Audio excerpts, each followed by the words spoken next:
And this is why I forgot what I was saying. So, hello everybody, welcome to episode 12 of the ATH Nerdcast. We are a week later because the first Saturday was consumed with bureaucracy and civil service exams. So in lieu of that, due to the fact that we failed miserably and probably won't be librarians for long, I have brought two other potential former librarians. I'm just kidding. I didn't take that test. Okay, that's why you're not going to be a librarian for long. You're the one. You're going to take over. Later, I brought over two of my coworkers, as well as our usual compatriots. Yeah, actually got really good news. I recently took this exam and I'm probably going to be a librarian. Are you? Wait a minute. They said we're getting someone from overseas. There we go. Oh, no, okay. So yeah. So just for anyone new or anyone who's watching, my name is Rain, or DM Rain. I am one of the brain children of the ATH podcast. It was kind of an idea that spurred after we attempted to do a kind of a stream last year. With me in person, I have the person who also helped create that event. They are known as Sai. Say hello, Sai. Yeah, we did a cool conference thing last year that was we got more people for streaming and everything than we did for the in-person folks but we had Harry Ground perform, which was like very cool, and it was very neat to like watch him do his like presentation and do his performance and everything. Indigenous storyteller, very awesome. Yeah, so that was Friend of the pod. Friendly, yeah. I tried to contact him, but his schedule is schedule. Yeah, so he reached out and said best support, but we'll probably see if we can get him at some point. We got to see. So I also have our usual coworker here and member of the podcast that we all fondly know, Jordan. Say hi. Hello. We have the Jordan Sai connection here in the at our library. I actually am in the library today instead of doing it from my studio office at home. So apparently it sounds better here than my studio office, so I failed miserably. But we're here in person, so we wanted to do it. So if you hear some overlapping sounds or some sound issues with that, we're working on a good way to kind of get it. We tried to do 2 microphones. That meant that we heard Jordan twice, and that is too much for anyone to handle. This is true. So, No. we also have our usual guests and not guests, co-hosts. We have Frax and Core. You guys say hi. Hello. Hi. The podcast would not be half as good as what it is without their support and help, as well as Artsy in the background as usual, being the rock and foundation that this podcast is run on. So thank you guys so much for being here. This month, I decided we went through the whole process from starting session 0 to creating to all this to scheduling. I think this month we're doing just nerding out, talking about what got us into the culture, what got us into gaming, writing, TTRPGs, basically the stuff that we like that's relevant to our podcast and why we are involved in the whole thing. And I figured I'd give us a little bit of a platform to talk about it. If you guys have questions in chat, feel free to ask as well. We can spend some time to answer some questions. Sai, if you could see, and Jordan on the screen on the right side, that's the chat that's live. Ooh. So if anyone on this one, on the right side. Yep, so if there could be questions and whatnot, so thanks for the new people here. So as per usual, we break up our podcast with the past, the present, and the future type of thing. So the past is going to be, last month, some of the stuff we're looking for last month, some announcements, some really cool accolades, whatever, just news in general. Then we might talk about some of the stuff we're interested in and the topic itself. And then we also kind of shout out some things that we're looking forward to in the future. So without further ado, let us get started with just out the way. Let's get started with some of our usual topics, which is we're going to be talking about last month, some news from last month, some things that we're interested in, some announcements. There's definitely a lot of interesting things happening in gaming. There's a lot of stuff happening and just in general with like, you know, fantasy, TTRPGs. So it's a lot of really cool stuff. So I'm going to pass it on to the person I know who is probably ready, because I heard you had some videos already and some stuff prepped. Frax, I'm going to alley-oop to you so you can start off our news section. Okay, I'm going to start with a short, cool shout-outs, because I want to highlight the certain guilds from World of Warcraft that I've been looking at. They're called Undaunted, and they managed to get the ahead of the curve achievement in both their American and their European branches, which means they got the new raid done on the second highest difficulty, which on its own is like impressive enough achievement, but nothing too special, except both branches of this guild are entirely made up out of deaf people. So they can't hear the audio cues. Most of the combat plugins for the game use audio cues. So they got a serious setback to work around there. They got their own tactics for that. They got their own custom-made plugins to translate some of the audio cues into visual ones. And together they try to do the raids like that. And usually they try to push for the highest difficulty as well. They're probably currently on that. I think it's incredibly impressive, and it's just cool to see them work together like that. On that side of that, the reason they make this guild is because they share one experience, which is being rejected from guilds because they can't do voice communications. Because they're deaf. Which, even though I'm not deaf, I definitely feel that one. I've been rejected for that too. So I'm glad they've come together like that and then pushed through it in their own ways. And I've seen them do some really creative stuff over the years. Like there was one, like in one of the previous raids, there was a mechanic where they had to split the team into groups in a certain phase. And because they couldn't coordinate that audibly, they changed their outfits on their characters to be one half of the guild dressed in blue, the other one dressed in reds. And then they just knew that if I'm in this color, I need to go there. Which was an incredibly creative way of solving the mechanics. That's so cool because I don't know if Jordan. I mean, Jordan, you've seen World of Warcraft. You know World of Warcraft. Yeah. So like this game, ain't no joke when it comes to the raids. They are difficult. Yes. It requires communication. It requires timing. It's not a walk in the park. It's something that it's more so than like Twitch skills, because since it's like a turn tap target type thing, you know, one person can't like dodge and be like god mode Super Saiyan. It's really mechanics, gear, and all that. Yeah. And so incredibly team based. Like the teamwork is how you make it work, because you always have to have a certain setup, being 2 tanks, and then an amount of DPS, of course, and an amount of healers that scales with how big your team is. But always 2 tanks, and they really need to coordinate with each other to make sure that the mechanics don't just kill everyone. Like the tanks need to swap the direction of the boss every now and then to make sure that they don't die. The healers need to take care of certain mechanics. The DPS need to make sure that they don't stand in things or bring certain bombs out of the arena or like defuse certain things. So it's normally, if you're in a raid, there's like a raid leader who's giving directions, like you go do that mechanic, tank switch now, healer take care of that. They can't do that. Well, handle it. Yeah. So. More thoughts.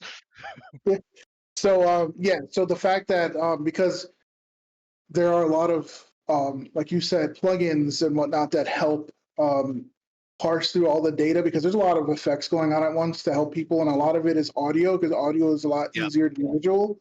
Because visual, you might be big explosion or dragon butt in your face, so you can't see. They did work on the visuals a lot lately. I know in the past it was a big issue that a lot of the visuals were vague, but like since the past 2 expansions, they tried to make tighter line work and make sure that abilities have a more clearly defined area, so that's not you don't get randomly shot by something you didn't think you were standing in anymore. But Yeah. generally, like I play almost entirely by ear because all of the bosses have callouts and sounds they make when they do certain things. So I wouldn't be able to do this at all. It actually, just to kind of quickly segue, it's kind of like that with a topic that we're going to talk about later. V Rising, a lot of the bosses will have audio cues to let you know what they're doing. Mhm. Like so, the audio side of gaming has been really important, and it's been really cool that they've done that. But I could see it definitely being a hindrance, obviously, when you're deaf and you can't hear and communicate. Mhm. So the fact that they pushed through that is an amazing achievement. Also, they won't hear that one boss telling us that he needs to hammer it out, or that archer saying that she needs to bless this shot.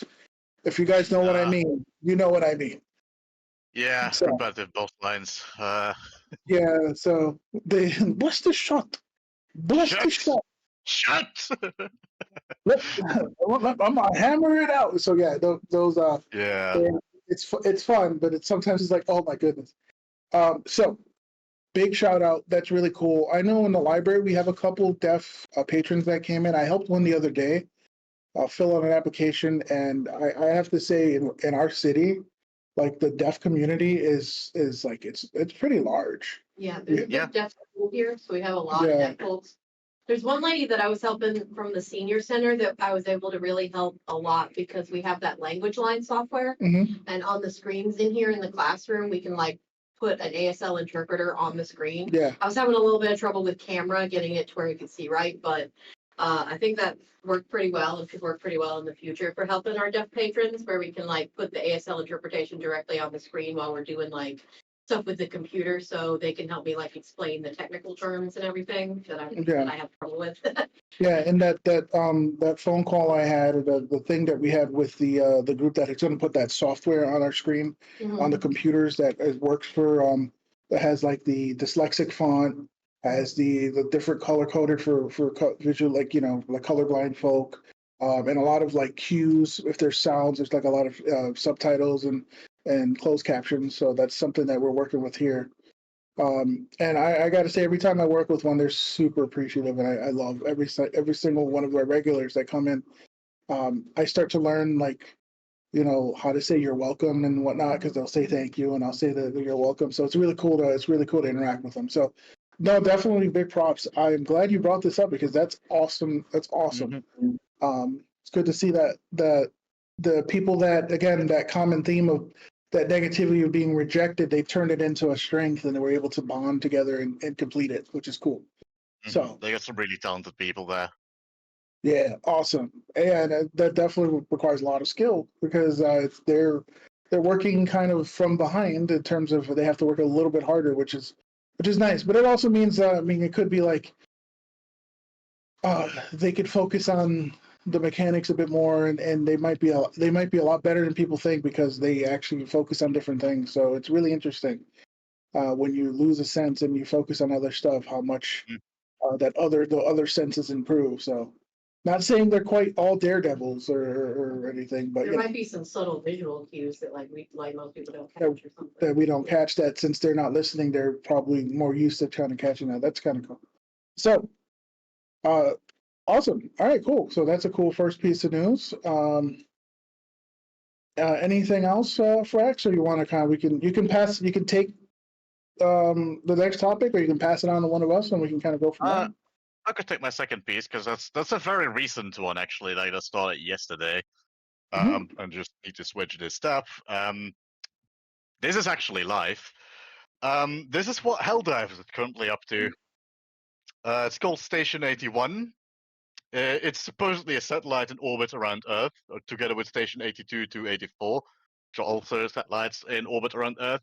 And we don't know yet what it is about. It's an ARG, like an augmented reality game, Okay. which has been going on for several months because when it first launched, when the stream suddenly launched and they opened Discord channels for it was asking for input codes to activate the satellite. And a lot of people were like, huh? where we're supposed to get input codes. So there was no hints whatsoever. But a few people have been following this already. Like every image and video that was associated with the major orders in the game, so like the big military campaigns that we're doing, had some sort of codes embedded in them through some way or another. Like sometimes you could see through spectrography. It's like analyzing the composition of the image and then seeing that there's like a Morse code in there.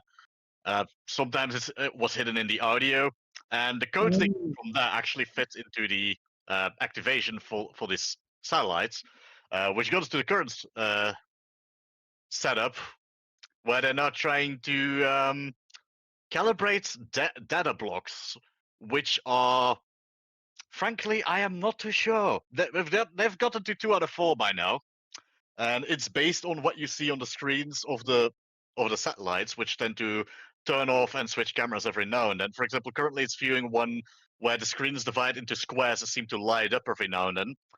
There's probably a pattern in there somewhere, and people way smarter than me are trying to figure out how this translates to a code that they can input in the Discord channel in the official server that will make something happen on the satellites. And when that happens, they have to do like little mini games with the community together. Like they have to angle the satellite dish a certain amount of degrees, which means that everyone in Discord channel is like voting left or right, which has led to some incredibly funny situations where there's like people forming factions over which direction is the better one. Obviously, there's some people trying to push it to 69 degrees. Has to happen.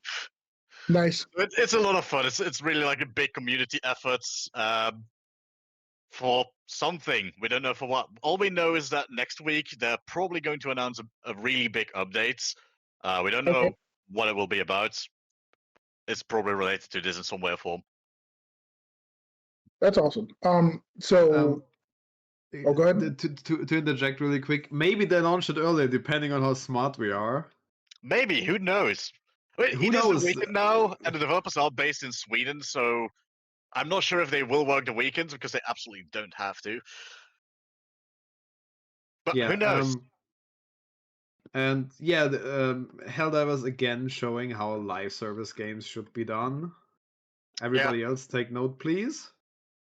The leading theory is that as this out of game event is that we are actually playing the enemies of the game, trying to hack into the defense system of Earth.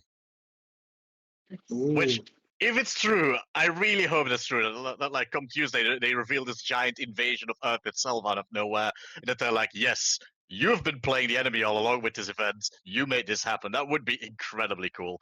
Then again, it's just a theory because it's all a mystery at this point. So, for you two, do either of you know much about Helldivers?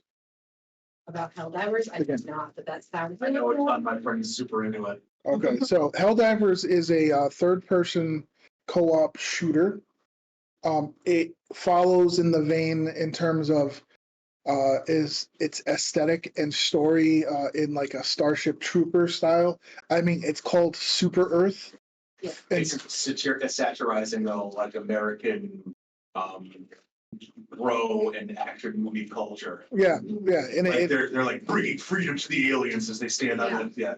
Yep, and so it's a lot. It's a lot of tongue in cheek. It's very fun, and it launched with a model where it's a live service game. So what generally happens with live service games is that it's like code for I'm going to sell you a lot of stuff over time, or sometimes they'll add like features or seasons.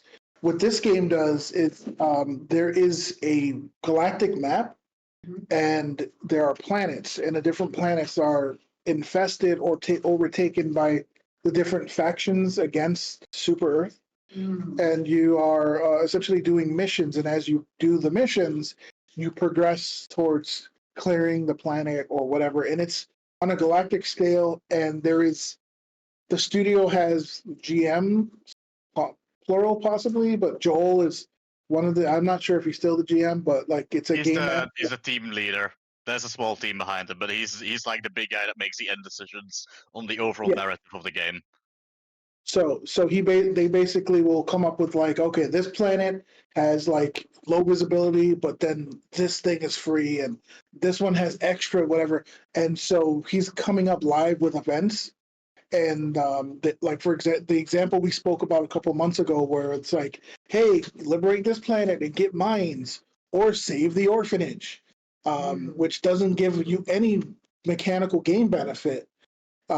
So it Moral choices. it was kind of like, oh, it's obvious they're going to go for the in-game weapon. No, the actual community backed up and saved the orphanage. Yeah. So they actually then, when they saved the orphanage, the company then donated money to actual orphanages IRL. So they actually were helping. So it was really cool. It was a really cool story we covered a couple months ago. But they do life service in a sense where it feels like everything that you're doing has some sort of impact.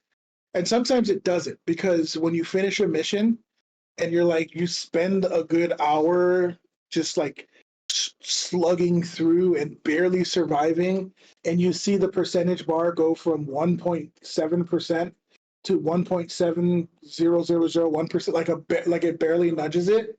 It kind of is like, oh, did it really matter? But it kind of does. I think it's on purpose. It's a really interesting aesthetic, and I think they kind of hit lightning in a bottle when it comes to like the timing of co-op games, because a lot of games recently have been like PvP and whatever, or single player. So this is a really cool game.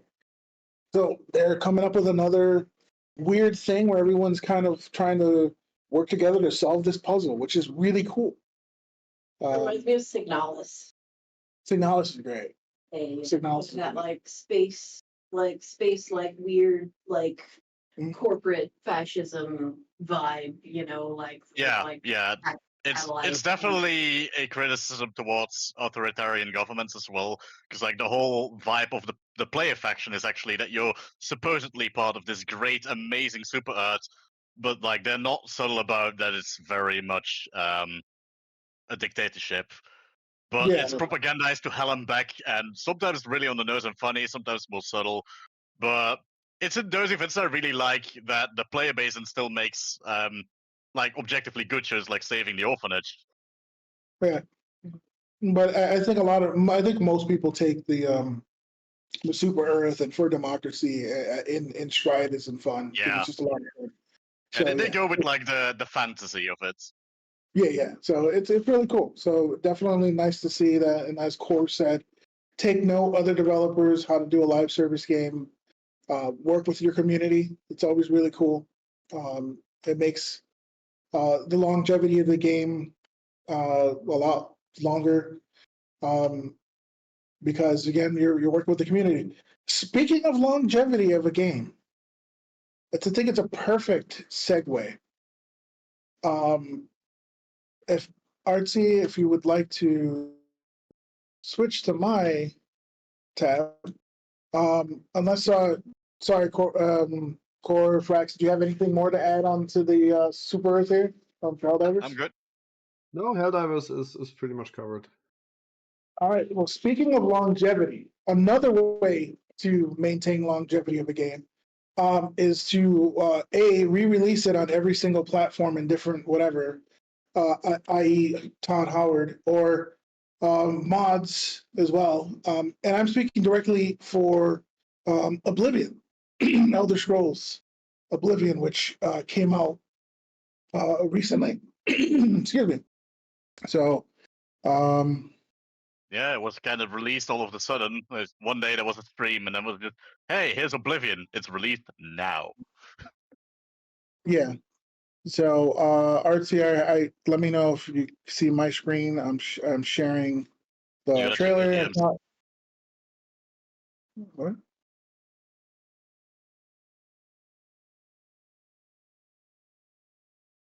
Is that working now? Should be working Yeah. now. Yeah, I Okay. can see the Oblivion amazing videos. Yes. So, so anyway, this is a 20-year-old game.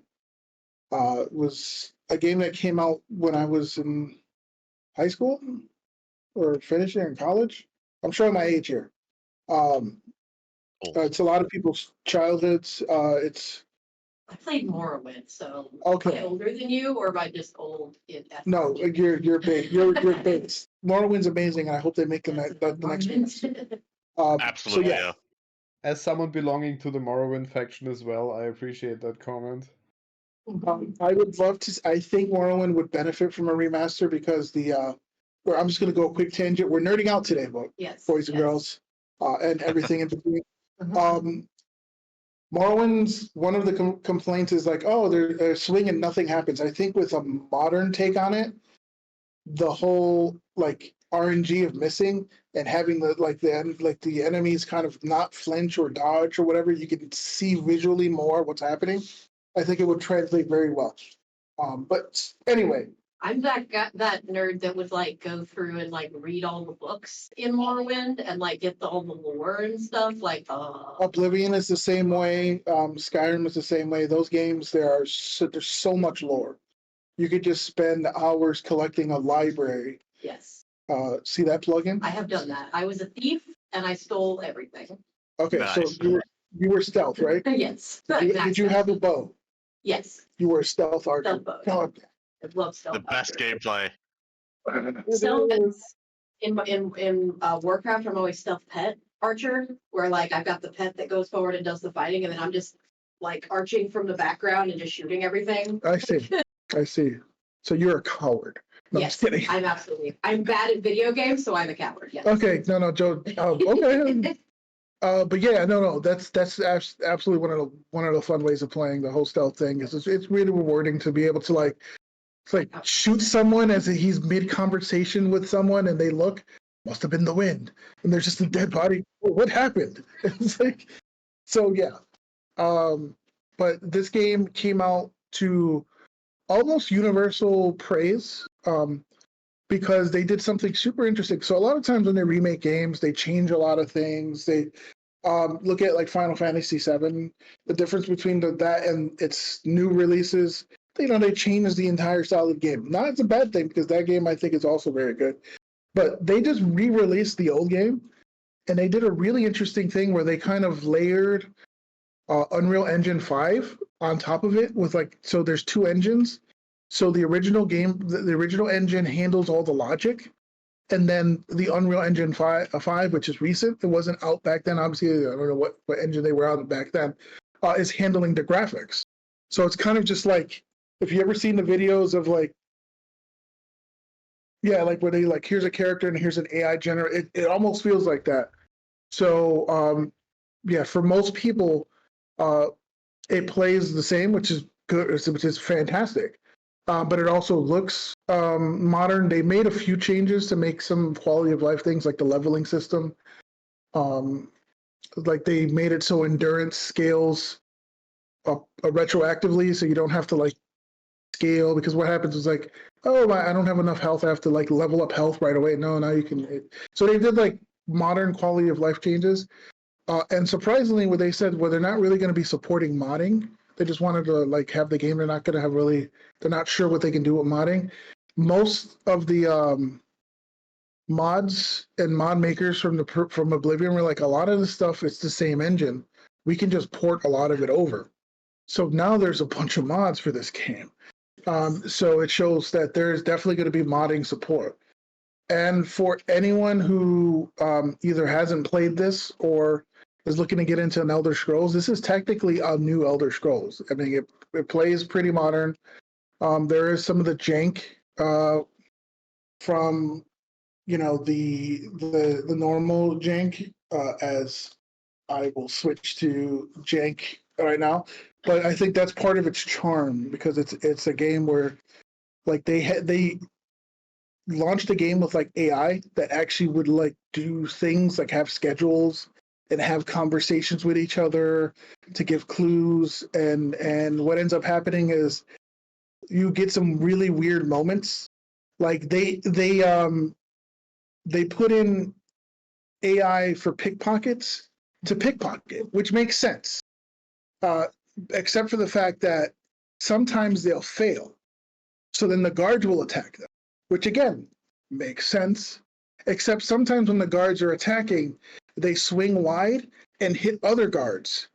which then triggers those to fight each other, which then other guards will see that another guard's attacking each other, and it just becomes you walk into the city and there's just like a brawl going on with all the NPCs fighting each other, and you're like, okay, this is fine. This is Oblivion. So there's definitely tons of like funny moments in the game, which I absolutely adore. So yeah, and the game plays pretty well. For me, I've had no hiccups or issues in terms of like speed or anything. And I know I'm gushing over this game a lot, but it's just this is a game of my childhood. This and Morrowind were two of my favorite games. Were the first PC games that I've ever played. That and Warcraft 3. So and Half-Life 2, which is another piece of news for later. But yes. So me talking about this. Core, you mentioned you are a fan of Morrowind. Have you played Oblivion?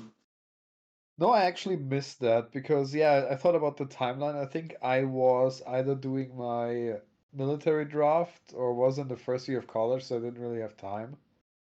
So I missed Oblivion. I played Morrowind and then Skyrim. So I You also still exactly have your missed full-time Oblivion. job. No, that's bullshit. No, oh yeah, oh you mean the other full-time job, like World of Yeah, I mean Warcraft? World of Warcraft. Yeah, no, I did that too, yeah. I started that with college, which maybe downed my degree by like half a grade or something. No, but yeah, I exactly missed out on Morrowind, missed out on Oblivion because I think my PC that time couldn't handle it. That might have been a possibility. So I think you're one of the prime like market shares that this game would definitely benefit from, because it's someone who hasn't played it, and with the modern update on the graphics and everything and the quality of life, I think that's would make some appreciative changes. So might be a really cool game for you, and at some point in the future. I know there's a lot of stuff going on with cool games, but it's nice that there's this option. Oh, they're on the screen and just guards just fighting. Honestly, if I'm in a single player mood, I might give it a shot. Yeah, it's a lot of fun. And I recently played Avowed, and I enjoyed Avowed. I think Avowed is a fantastic game for what it brings. But there's something about the charm of just being able to just get lost in a world that isn't kind of as static as Avowed is. Avowed's combat was fun and everything, but the world felt very static, which is, that's a stylistic choice, and no knocks against them. Whereas Oblivion and the Elder Scrolls games, the world just kind of just doesn't care and just happens without you, and that's kind of really fun. So they each have their own charm, but I think it's a really nice. Oh yeah, this bug was fun. I actually had this bug happen. I was playing with the Artsy, where all the goblins kept multiplying on the mission where they're supposed to be like 2 or 3, and then like we didn't even kill all of them, and it's like you finished the mission, but there's like tons of goblins. It should say right now that you finished the mission. Yeah, see, and there's still I love that bug. Um, that's I think from bug from the original as well. But yeah, so so I definitely like that the Oblivion is kind of like more open ended. Again, like another game that I've mentioned, Stalker. I love games that are just the world is living and does things without you, which is really cool. Can I tell you the truth? I've not the last actual Elder Scrolls game I actually fully played for one period of time was Daggerfall. Okay. So I've also been kind of thinking about this, but I've also been looking at the I don't know. I have a thing with Bethesda and stuff like that, and how their games usually are, and I just want to see how the fan made one looks, because they still are allowing that to happen and Yeah, the source code for it. That's a very cool thing that they did. They basically gave every the member of Skyblivion the like free copies of this game, Yeah, and basically said, we're not stopping you. You keep making your thing. yeah. This is just our thing. We support and appreciate you. That was a cool gesture. Because a lot of people, when this got first announced, there was a lot of people who were like, "Oh, how convenient!" When Skyblivion is supposed to be coming out at sometime this summer, that this gets released. But Yeah, no, that's cool that they did that, which means that they probably had this one already in the in the works as well. Yeah, there was a leaked document like a couple years back that showed that this was one of the Yeah. things that they were planning. So we'll see how either one of those those turn out in the end too. Oh, power stance. Power stance. Okay. So, but the thing about Skyblivion and why I love that this one came out. So this plays exactly the same as Oblivion. Skyblivion, because it's on the Skyrim engine, it's going to play. Skyrim. It's going to play different like Skyrim. So there's two interpretations of the same game. So it's fantastic because you're going to have two different. So they can coexist. And if I believe they're planning on having Skyblivion where you can kind of travel between that and Skyrim or something. I don't know. So that's cool. But I know there's Skywind, which is supposed to be Morrowind, but Skyrim. Well, this guy's great. He just screams out, "Run, run!" and he just runs. I love the way he says it. But yeah, so it's fantastic. So it's really cool to see that. So yeah. There's also a Unity version of Daggerfall, which actually kind of modernizes. It's really cool. Yes, I've seen many people play that one. The Unity version is actually fixes it up really, really nice. Really nice. Yeah.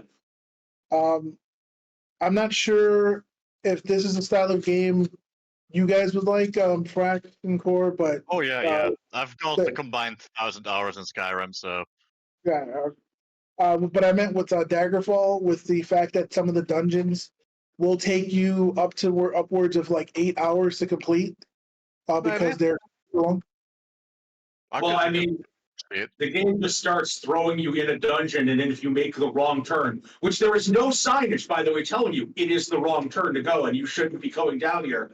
You go into the level like 15 part of the dungeon when you are level 1. And by the way, start off naked because the game starts with a cave collapse while you are asleep, and all of your equipment is on the other side. So you literally start naked in a level 15 dungeon. Yeah.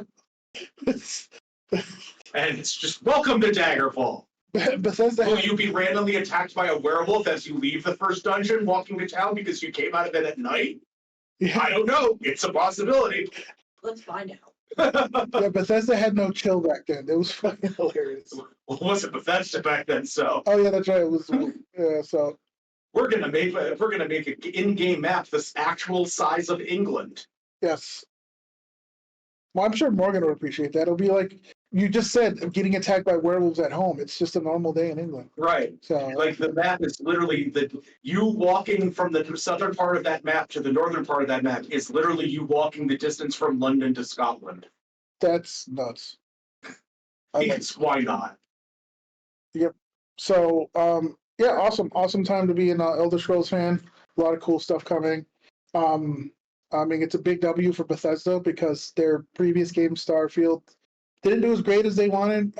So we'll see. We're all for it. So it's always nice to see old games come back, especially like the nostalgia trip.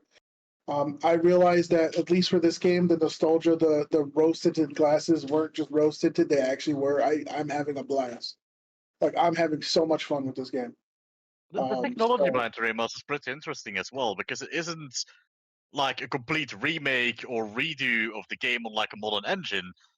In the background, the Oblivion remaster actually just runs the old Oblivion game straight up, like unchanged.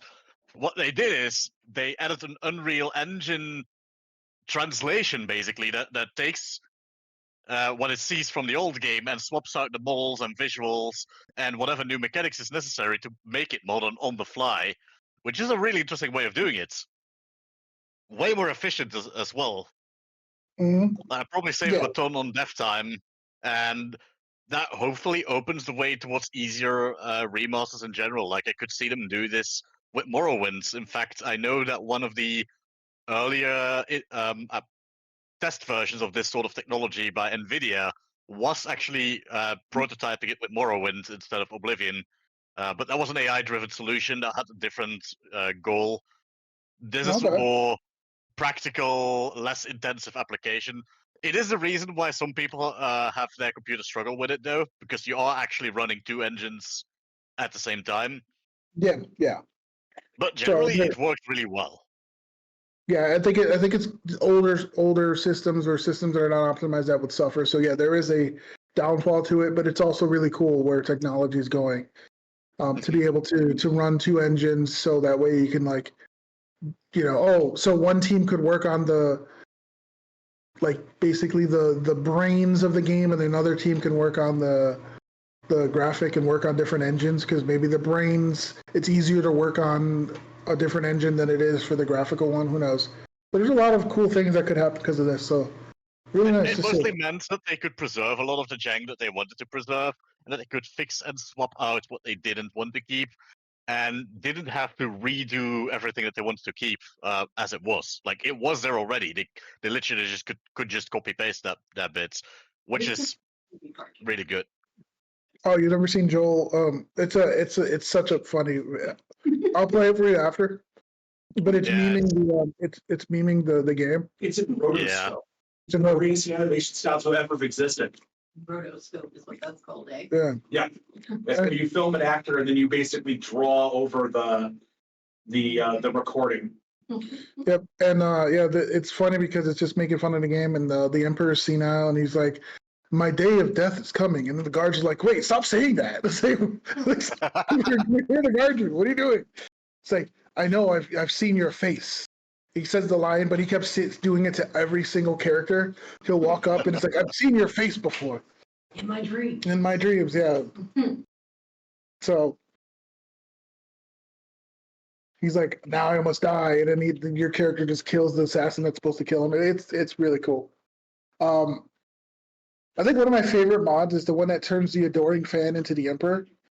So the adoring fan is an NPC that just follows you around because you're famous, because you've done like a bunch of stuff, and he's like, "Here's my biggest fan," and they make the emperor, who is basically Patrick Stewart, his voice. So I don't think they don't use his voice, but they use the model, and it's funny to see this old dude in like robes running around fangirling you. So it's great. Uh, all right, so I've nerded out about Oblivion. I'm gonna pass it over to the core. So you have something that you probably want to talk about, and that I support. I just remembered what I did beforehand. Before yeah? we all dropped into the to be mentioned vampire game. I'm gonna put the trailer for the update that dropped for that game on screen real quick. Because we've been playing it before on the channel actually. It's Void Crew. Oh, okay. And yeah, the game is a roguelite game where you command and play in a spaceship exploring space, and you have different stations on the ships, like the pilot seat, guns. Some engineers can run around and repair things in the ship, and it's pretty frantic and fun. And they currently or recently released the 1.1 update, the all hands on deck update, which added a few cool features, like it's a roguelite, so you did one run until you died and then it's over. And some of those runs took 3-4 hours, and that was a big hindrance to get your group of friends together to stick together that long, so they added mid-run saving, which is nice. Nice. And they added a mutator system, tweaked the difficulty curve. That actually did a lot for the game, because if you didn't get find good loot in the beginning of the game, it was really hard. Mhm. But they tweaked that to a degree where it's now really fun and playable for everyone. And they increased the maximum crew size from 4 to 6. So it's one of the few pure co-op games for more than 4 people, which is cool that somebody gets off the magic number of 4. I know a lot of games have actually started jumping to 3, so it's really interesting. That's nice to see. That's so weird, yeah. But yeah, we had a lot of fun with it, and we played it for some of the Sunday streams on the ADH channel. It was really fun. Yeah, I enjoy it. I enjoyed being gunner. I also enjoyed being a pilot. It was a lot of fun. Yeah. I have not done the battery hugging, so I don't know. But it's pretty nice. Yeah, basically you have some ship components that are charged with a battery, and there's a skill perk for the engineer where he can just charge batteries he's holding which basically gets you to the point where the engineer stands behind the gun, pulls out the battery, hugs it to full, and plugs it back in. So the engineers are just hugging batteries during the combat sequences, which is funny. Yeah. And Yeah, you are that's giant bags of meat. yeah. There's no body in that suit. There's just a bag of meat, and they make sure by the squelching sounds when you respawn. Yeah, it's So and there's actually a mode that disables that because the noise is kind of unnerving. mhm. I have it on. I like to be grossed out every 20 minutes when I die or something. You know, it's a really fun game, and they added mutators and difficulty curves and different loadouts. They really upped the ante on that game a bit, and it's cool. It has been in early access for a while and released. But I think 1.1 is the actual it's finished now patch. It's in a really good place currently, and a lot of fun. yeah, it's definitely it's affordable game, cool to play with friends. Yeah, There are different size ships. You can do smaller ships. You can do larger ones. So you can play with a smaller group of friends. And I believe you can actually play solo as well. So yeah. They added basically robotic turrets that shoot automatically, so you can actually pilot a ship and not be defenseless. And it works pretty well. There's people that did like 16, 20 mission solo runs easily. But it's more fun with people. yeah, so no, definitely love it. I'm a big fan Because of there's also super funny things happening. And we did a run where we were just setting up the ship, and basically you have a warp drive that jumps you into the new levels. And if you're not seated during that warp drive, you get turned into goop by colliding with the back wall of the ship when it accelerates. And there's a perk where you can have magnetic boots, so that doesn't affect you. And I have them on all but one skill loadout, and I was on the one that didn't have it. And one of our buddies just pulled the void drive lever, and I went splat. yeah, First that's thing in right. the mission, it was actually really funny. Or when you have people outside on jetpacks and the ship drives off while you're still there, and then you're floating in space going, no. Because there's one of the classes that can get outside the ship with like a zip line and go into stations and grab like gear, weapons, or mostly supplies that you Yeah. use to make the weapons and whatnot. So cool. Yeah, it's a really really fun game, and yeah, there's a lot of shenanigans that can happen. And we had a lot of fun with it. But then another game has gotten a Another 1.1 patch. 1.1 update. Yeah, actually. I have it on mine, but I'm sure you have it on yours as well. So whichever Yeah. one you would like to switch to. I already hopped over. It should be starting now. Yep. Cool. So the game we've been sinking a few hours in the last couple of days is V Rising, which is an open world survival game that kind of plays like Diablo. Like it's isometric, and you have spells and skills that you can use.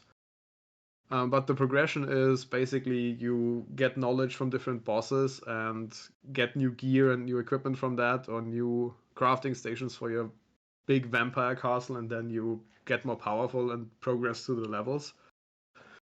And it has been a game that also was in early access, and it had 3 big updates so far. The one was the first early access version, then update 1.0, and this is 1.1.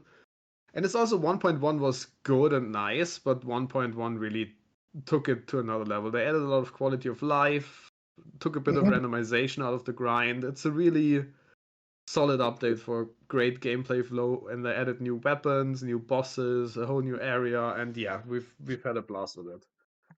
Yeah, but it's definitely fun. Core has a server up, so and it's pretty cool. I like how it's naturally the server has gravitated towards like everyone is they can go at their own pace because um you can the progression is gear based, so you don't out level.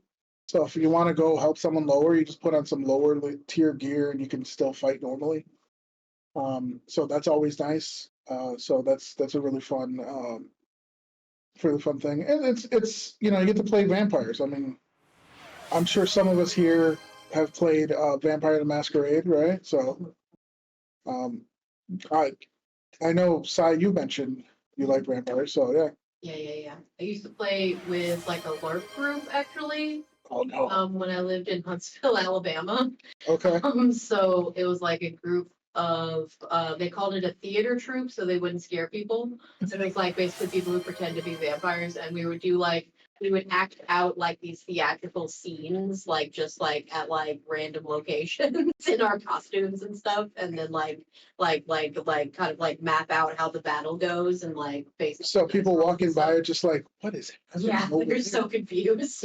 Why is there a bunch of goth We would kids? try to use like locations that like people would not be weirded out, but sometimes it would just happen. So Jordan, when was the last time you LARPed as a vampire? University of Buffalo during my graduate school, but they at least rented out the bottom floor of a school building at late at night on a Saturday. So, but they did the old I don't even know if they still exist. SARPA was the name of it. There was a bunch of clubs attached to it, but this was from the 70s. So of course it has like the strategic war game, something like that kind of like thing attached to it. Yeah, they I would do games in the morning, and they would have a food cart set up and everything in there in like the building that they rented out. I think it was like the education building. Okay. So it was like classrooms on the first 2 floors, and then all the professors' offices on the next like 4 or 5. Mm-hmm. And the people would play board games or stuff like that in there, and then the LARPers would come in at night, and they would use the because they had like a small like an auditorium for like lecture hall, let's just actually call it, with like a big screen and a stage. And then they had smaller classrooms, and they would use those as kind of like where they would have the scenes in the buildings and stuff like that, and they would do a LARP there. And I joined them sometimes when my normal group didn't want to play board games after our game session. Cool. So I fully expect you to do some of these vampiric moves like in V Rising. I expect you to jump up. Well, we did rock, paper, scissors. We didn't even do elaborate theater stage combats like sign. We pulled cards. Yeah, it was rock, paper, scissors. It needs to be like Fang, Rat, Mist, or something. It needs to be something like. I've got friends who play Dragon here, so we could have gotten some of those weapons, but Well, it's hard to play out when your like character explodes into 100 rats or something. Like, you can't really visualize it so good. You just you just open up your pocket and you just have like these little sticker rats and just throw them like. Yeah. So, but back to like V-Rising, it's a ton of fun. It's a ton of fun. And like I said, Core's graciously hosted a server. And even though he's in Germany, in Europe, I've really had no like issues because it's really not too demanding. I mean, the servers are also pretty decent. I think that's the thing, because V Rising was made with a massive PvP focus. Like, a lot of the gameplay elements are designed about like vampire clans warring for resources, artifacts, things like that. But the thing is, that's also usually a reason for a developer to have a really tight netcode. Yeah. And we just profit from the fact that we have an ocean separating us physically. Yeah. So yeah, it runs really well, and the server is really lightweight actually. Because I keep monitoring it a bit, it's actually really, really well programmed. Bit of a pain in the ass to set up, but otherwise really nice. Yeah, it's once you get it set up though, it's pretty good, and it's pretty cool. And even on a PvE server, there's a lot of cool PvE things. Like me and Frax dueled that one time where we were together, just because you can just spend a couple blood and just duel each other. And you can set up elaborate arenas with like different like spawn points and stuff, and make your own like custom battle arena, and then set up teams so that they fight each other. It's really cool what you can do. So even if you're like a PvP person and you do want to do a little bit of like you're playing with friends on a PvE server, you still want to do a little bit of PvP. There is that option for people that want to delve into it, so that's kind of cool. I like that they've given that option. So, but yeah, it's definitely it's nice. And I've also been playing it with some IRL friends and Artsy. We've been playing on the brutal difficulty. So core server is on the normal difficulty, which is hard enough already. It's definitely not walk like a walk in the park. But the brutal difficulty adds, aside from the modifiers, which those are all tweakable, but they add like new mechanics to every single boss. So every single boss has something new about them. So it's not only do they do more damage, which again is adjustable, they have new mechanics. Like even the first wolf boss, the one that you get wolf farm, he has new mechanics. He has like a command grab where he slashes you a bunch of times and bites you, and then like does like a weird thing to you. It's really cool that it just change it up, and then all the bosses are 3 levels higher, so you're always either at level or they're higher than you for the progression. So it always feels like a little bit like you can't out level them as much, which is an interesting way of balancing. I love it. So but yeah. So it's kind of, there's also like a casual mode too if you're not too good at gaming, but you want to kind of just play and fight some of the bosses, and it eases up on some of the mechanics. Plus the tons and tons of sliders. If you want to play like super hard where you get one shot, you can. If you want to play it where you don't die, you want to play it where if you hit a tree and you get 1,000 wood, you could. I mean, I don't know how high it goes. Or if you want to make it so that it's like super grindy or whatever, it facilitates all those play styles, and it's surprisingly well balanced no matter what you change. So I definitely appreciate that. So cool. Yeah, that's definitely a lot of fun. So that being said, we're at the 1 hour mark. So barring anything else, we'll probably go into a couple more little pieces of news if we want to. But I would like to take a quick 1 hour ad break. Not a 1 hour ad break, sorry. The 1 hour ad break for a few minutes, about 10 minutes, so everyone can get up, get some water, stretch. We'll toss in some ads so we can get the pre-roll out the way. Let Artsy decompress as she's frantically directing in the background so that she can stretch. We have one more thing, Rain. Sorry to interrupt. There's a question in chat. Yeah, what's the question? Let me see. Oh, yeah, what's the V stand for? In the V for vampire, the V rising. Well, vampire. Probably vampire. Yeah, V rising, vampire rising. Aren't they just call it vampire blood then? Yeah, wait. Those people aren't even vampires. It's It's V because it's less so. So the actual lore, now I can actually flex here. The actual lore is the vampires have been dormant for a few hundred years, and the event that made them flee was that Dracula, the boss vampire, got defeated a couple hundred years ago. And in typical egotistical vampire fashion, he exploded into a rain of blood that lasted a month. And apparently some of his power was infused into some of the humans even living in Vedoran, which is the setting. And to get their knowledge and Dracula's power, that's why we hunt them. So the V stands for Dracula. I don't know. Yeah, Dracula. Yeah. Dracula, of course. Yeah, there is Simon Belmont in the game. Oh, really? Yes. Yeah, they have a full-on Castlevania. No, I mean, is it the Castlevania Simon Belmont or the anime? The game and the Game Master Simon Belmont? It's the basically he looks like He-Man with a whip. Yeah. So I guess it's the old game Simon Belmont. So it's not the one wandering around going, "I'm Simon Belmont. Hello." No. They added whips when he came out. Him and another boss gives you whips. The whip is awesome. I love the whip. But yeah, he's like a really high level boss, and he just roams around the low level areas. So you'll just be like, and they're like, "Oh, look, there's a guy with a whip. Let me attack, one shot." So I knew who Simon was, and I seen him. I'm like, nope, I'm going the other fucking noping out of there. Yeah. And the thing is, it actually it doesn't play the regular boss music, but his actual theme, the Symphony of Night version of it, I think. That's awesome. That's awesome. They have okay. I have to add one little thing because V Rising does the cool thing where they add new content patches, and they're for free. All the content of Oakvale is free, but they added a cosmetic pack that you can get for your castle. So they go like, hey, here's the new content. If you like us, here's a cosmetic patch you can get, but you don't have to. And with the Castlevania thing, they added a Symphony of Night cosmetic pack that gives you just super gaudy castle decorations, which is most of the cosmetic packs because you're a vampire. Yeah. Of course. And the cool thing is they changed some of the forms. The wolf form becomes a white wolf with Alucard's sword strapped to the back, so it's basically his wolf form, right? Nice. The frog form gets turned into a flea man from the old Castlevania games. Did I know So that it Alucard was is- Dracula?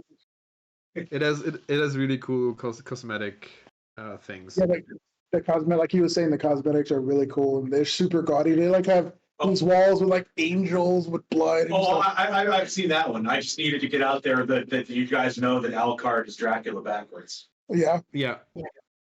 Yeah, And yeah, yeah. the one they added for Oakvale is the Nocturnal Opulence pack that just lets you redesign your castle into like an oriental palace with a lot of like draping silks and colored marble, and it's really out there. But it's fun. Like Oh, I love all the cosmetic packs.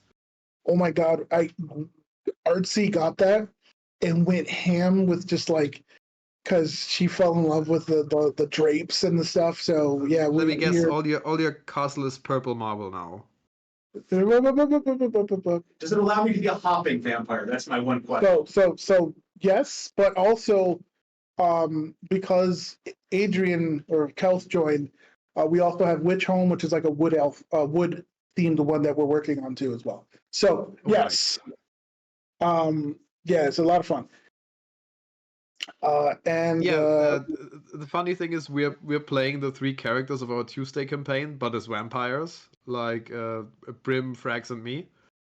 And we basically made the tower section of the mansion we live in. Like Scari's on the ground floor with a forge, Dusk is on the first floor with the library, and Lena's on the second floor with the alchemy table and everything. And that's the basic layout of our castle.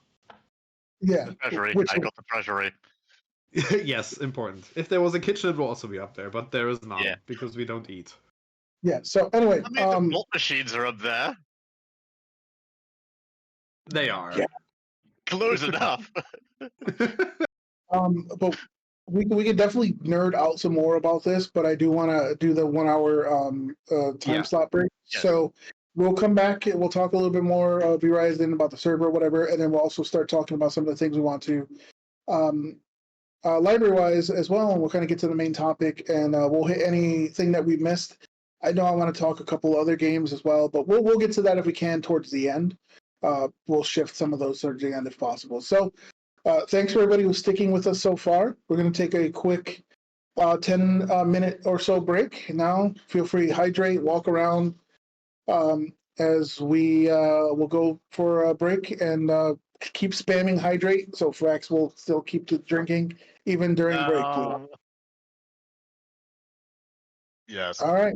See you guys in a bit.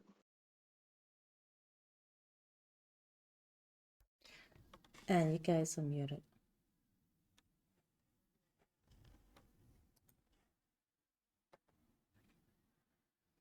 I'll still. Okay, I go pee.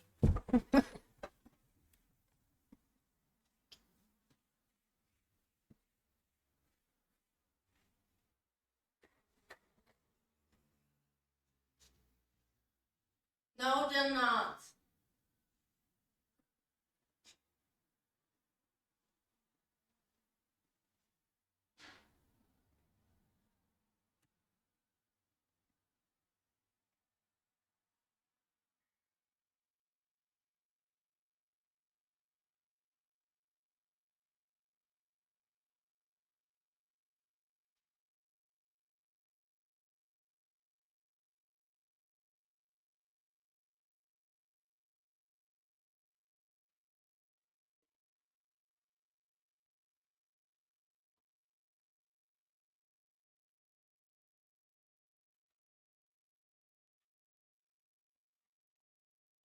You too?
I heard my name.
Yeah, but no one was prepped for it. And Cora wasn't there either.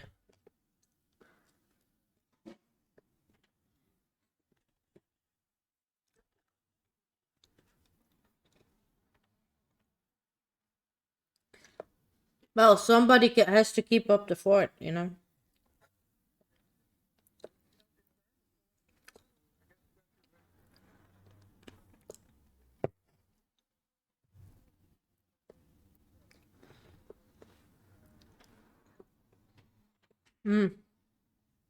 Ads are done. Tell me whenever.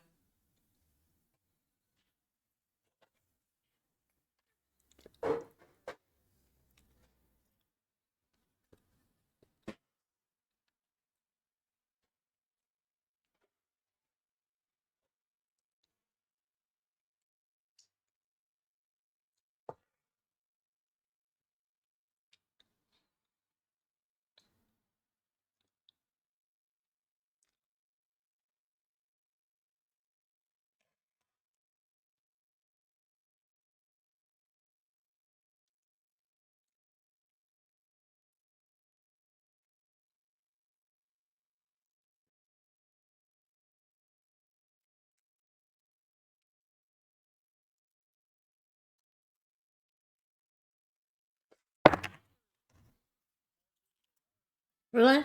Okay. Give me a second.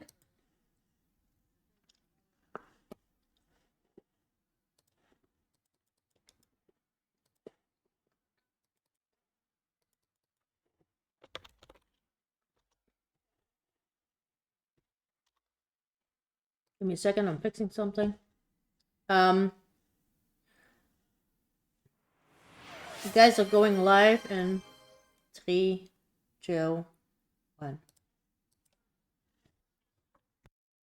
Hey, and we have Rob in chat who blurped. Okay. So speaking of my other player, I was actually gushing about my players a little bit and talking about other stuff, but and Artsy's artwork. And the fact that I crossed off something from Core's bucket list. So yay me, I guess. Not one I was expecting that I would cross off. So Honestly, same. but yeah. As we were saying before the break, and thanks for you guys for sticking around. The V-Rising is dope. I would like it. It's good. A lot of good things. So, Frax, I'm going to give you the spotlight for the one topic because it's near and dear to my heart, that game. So I'll let you kind of talk about it. It's sort of like how you feel about Baldur's Gate and Larian because how awesome they are. You know, I had to sneak it in, by the way. This is me, my version of that. So go right ahead. Floor is yours. Yes, Rain really likes Final Fantasy. No. No, we're talking about Devorian, which is a very special game from a small German developer, which is really cool. explaining the basic premise of the game is kind of complicated because it's one of those games that likes to mix a few genres. Like the trailer you're seeing right now feels like a fairly normal space game. Like you're seeing the third-person view of your ship. You're doing space combat, space mining. Thing is, you may have noticed that they've cycled through like 20 different ships already with different turrets and stuff. All of that you can build entirely customizable. Like you can make the ship from the ground up, like you can see here, with blocks and voxels and sights. So you can make really detailed custom ships, outfit them with turrets of your choice, which have like Diablo-like loot qualities, like they drop in common, uncommon, rare, exotic, legendary varieties. Some of which even have special legendary effects, just like in Diablo. And that's not the only ship you can pilot, because you can make as many ships as you want, and then you can put captains in there to give them orders, and you could go into a strategic view, like a top-down view of the space sector you're in, start ordering your ships around like it's an RTS game.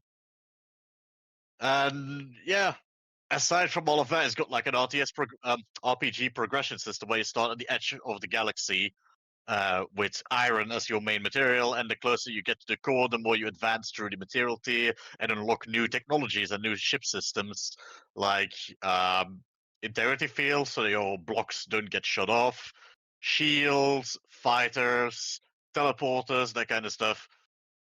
You fight bosses, and you uncover what the hell has happened to the galaxy, Yeah. which is it's incredibly cool, and they really did put in the entire galaxy. Like there's several thousands, if not 10,000, different sectors that are filled with asteroids, Nope. pirates, space stations, that kind of stuff. Frax, no, it's 1 million. 1 million, okay.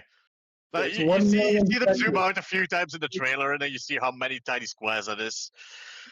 Now, not all of them are populated, but yes, they Not could all be. of them, but a lot of them are. And even if they're not populated, you can have random events in them. Like you could be jumping to a location, making a stop in an empty sector, and get ambushed by aliens or pirates, or maybe the party bus from Galaxy Birthdays warps in and starts going uns uns uns. That's a random event encounter. He sent us a screenshot of it going oons oons oons Yeah, in captions. Yeah, I think we were in chat when that happened, weren't we? Yeah, Because it yeah. somehow went, what is this? Frax was basically speechless, and he just sent me a screenshot of a party bus broadcasting uns. Yeah. And then pirates came in, and he goes, "We need to protect this party bus." And he fought the pirates off the party bus, who then continued the oons oons until they jumped out.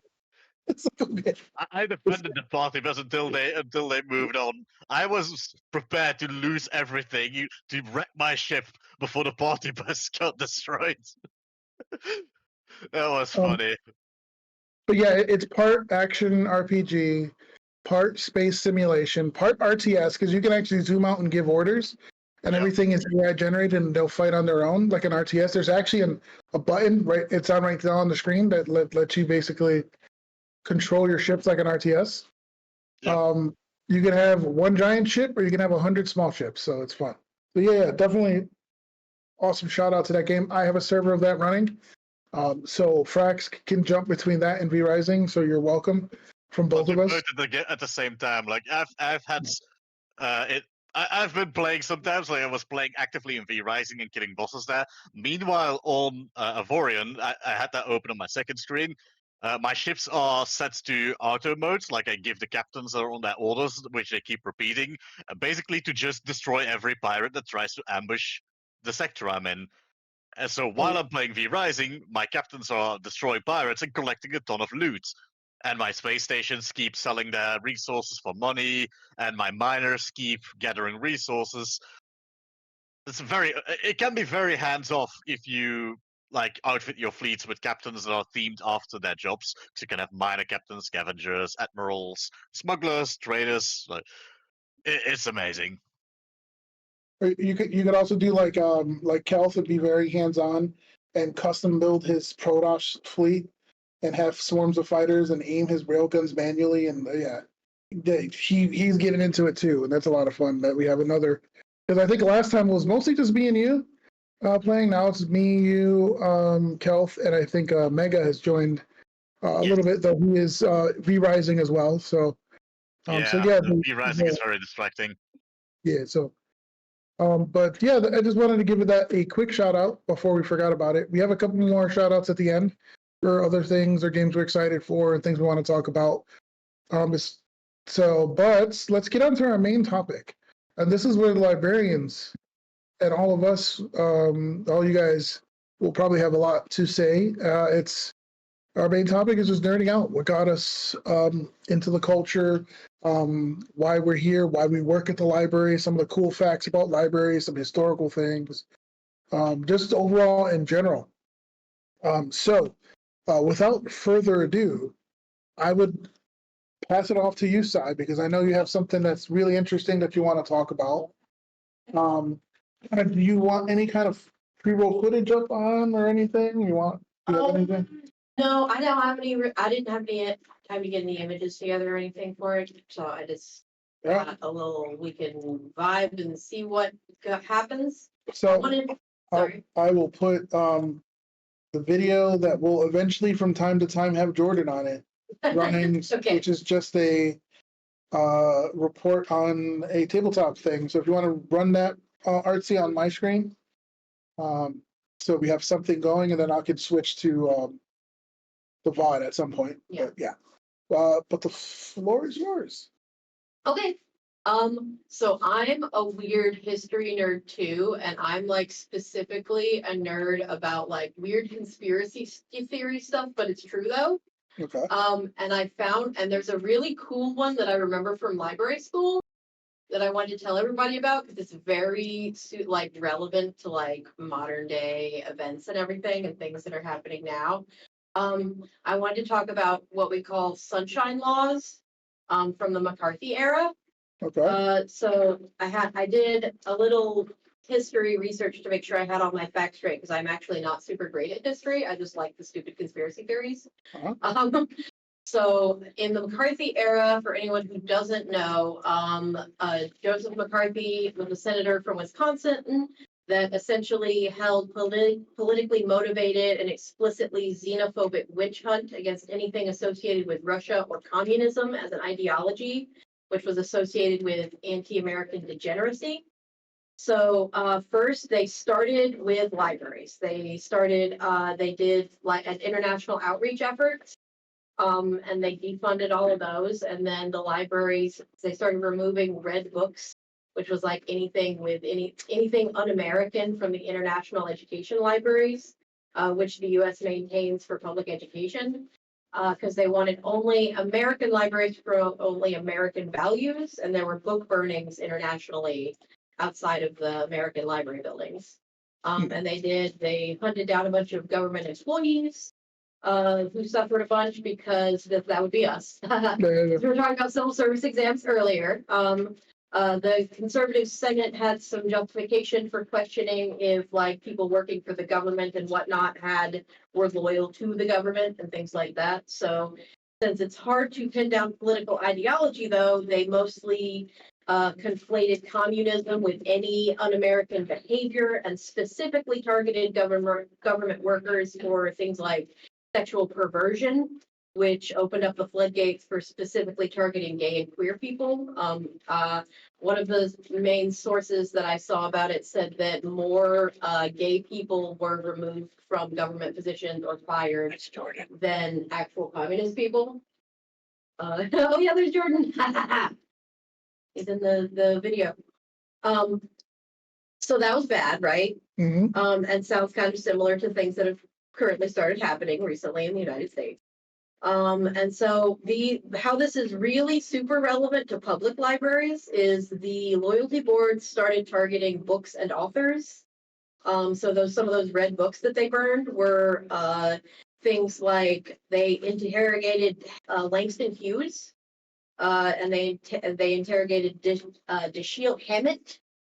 So to deep dive into Dashiell Hammett for just a second, he writes spy novels, and they're all right. They're not great, but they're pretty good.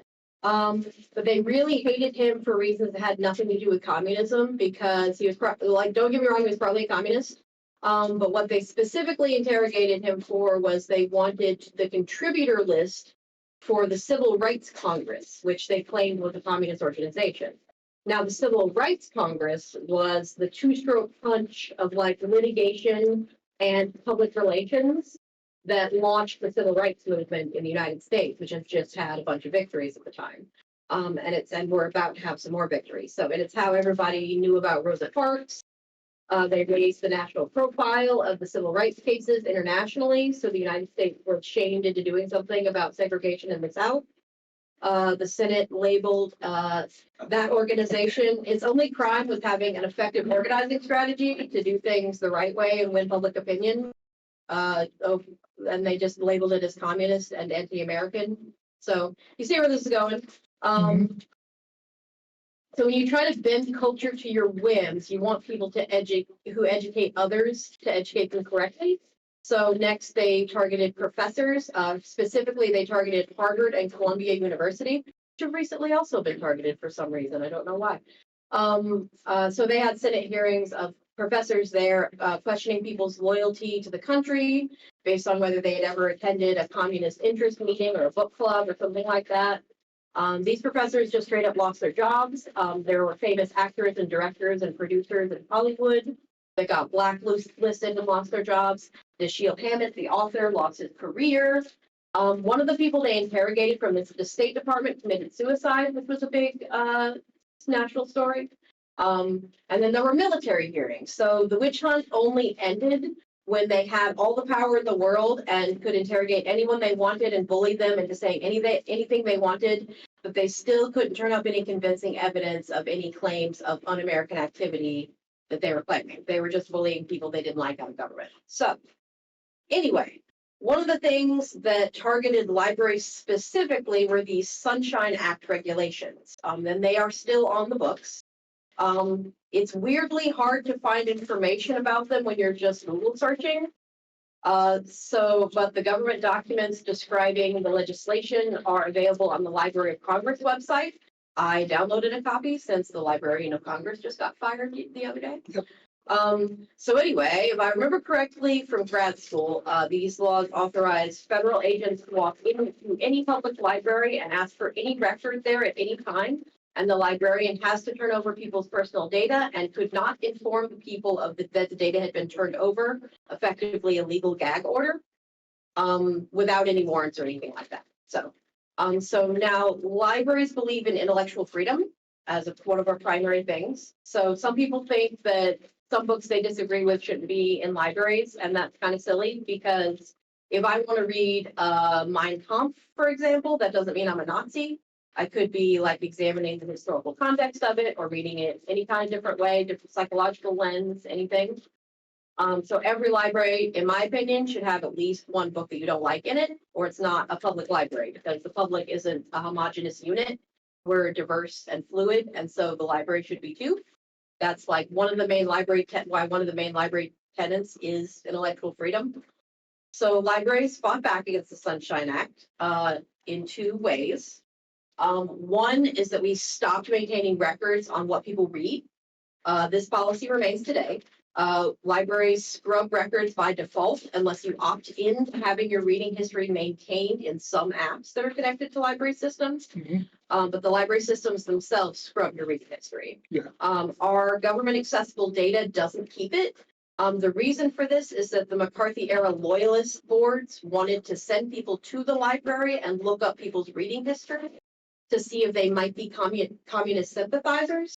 And since someone could be labeled as a communist sympathizer and bullied out of public office for attending a book club meeting, imagine what they could do with evidence that someone had checked out a book they disagreed with. So librarians started shredding our checkout record. The second thing that they did was really creative. The librarians went around the gag order by putting up signs that said no federal agents have been here today, so watch for the removal of the sign. And if the sign was removed, you knew that the federal agents were looking into someone at your library, and that was all they could do. But it was very annoying and frustrating for the investigators, so they pretty much stopped asking for patron records. librarians don't really need to use that sign anymore, but we delete your reading history by default and try to maintain the minimum amount of information that we can to try to protect patron privacy as much as possible. I've been really concerned about digital privacy lately, given things going on in current events, and I was thinking about these laws that are still on the books. So I realized that with all of our data on computers and instead of in paper file folders, it's technically legal for a government investigator to bypass the librarian and directly access your information if it's stored on a staff system or in a staff email account. So I was thinking that it's a good thing that we encourage people to send us their documents through a Gmail address to be printed instead of a library email addresses that all the staff have, since those documents are only downloaded briefly and then deleted, and we print out sensitive immigration documents and stuff like that that don't ever hit a library system, or they do, they're very, very briefly. So that's what I wanted to tell y'all all about. Yeah, and it's a heavier topic than what we talk about in the podcast. Yeah. But I think it's very important that once in a while, especially because again, I am a librarian, and one of the things that has brought us and kind of got all of us here to work at the library is that freedom of expression and the fact that libraries are a place where these records are held in terms of books and history and all that. And that freedom of information and knowledge and being readily accessible and free is a very important aspect. So it's something that we ourselves are passionate about, and it's why we are doing what we do. Yeah, and like having the administrative support to do like cool projects like this where we can talk about different like gaming topics. We can talk about all kinds of like important stuff. It's important to like break it up every once in a while and like think about the serious things that are happening too. Yeah, but and then definitely, yeah. But obviously levity for game. Yeah, so it's really the reason that we're able to sit here on our job. We have B-roll of the library. That's great. I didn't know we had that. You're welcome. Yeah. The reason we're able to sit here today is the fact that the library supports, these kind of things. Talking about games, talking about just nerd culture, talking about everything, having this program available. I know Sai does a coding class. Yeah. I do the gaming. I've done the podcast. We've partnered up with Rochester Works. We've partnered up with a local organization to help people find homes. We have different organizations here. So it's definitely a place that kind of tries to help the community. So I just figured we'd give ourselves a little bit of a shout out. I guess like a little bit of a pat on the back for what. Yeah, a little bit, but also just kind of pointing out how those systems continue to influence us, even Antoinette. like, so we need to, that's Antoinette, she's so great, I love her. That was ice cream day. They have a library worker appreciation day where we get ice cream outside of the building. That's pretty cool. Yeah. But yeah, just like kind of like, because if you don't remember the history of that, and like I only remember it from grad school, from like going to like librarian school. So like if you don't necessarily know the history of how these systems and structures were created and how they're designed and the challenges they face, then it's kind of like important to like look at that sometimes so you remember, so that like you're being safe with your own digital privacy too. Like we want to like continue to consider those things and continue to update our systems and processes as we think of new things that might help our community and stuff. Yeah.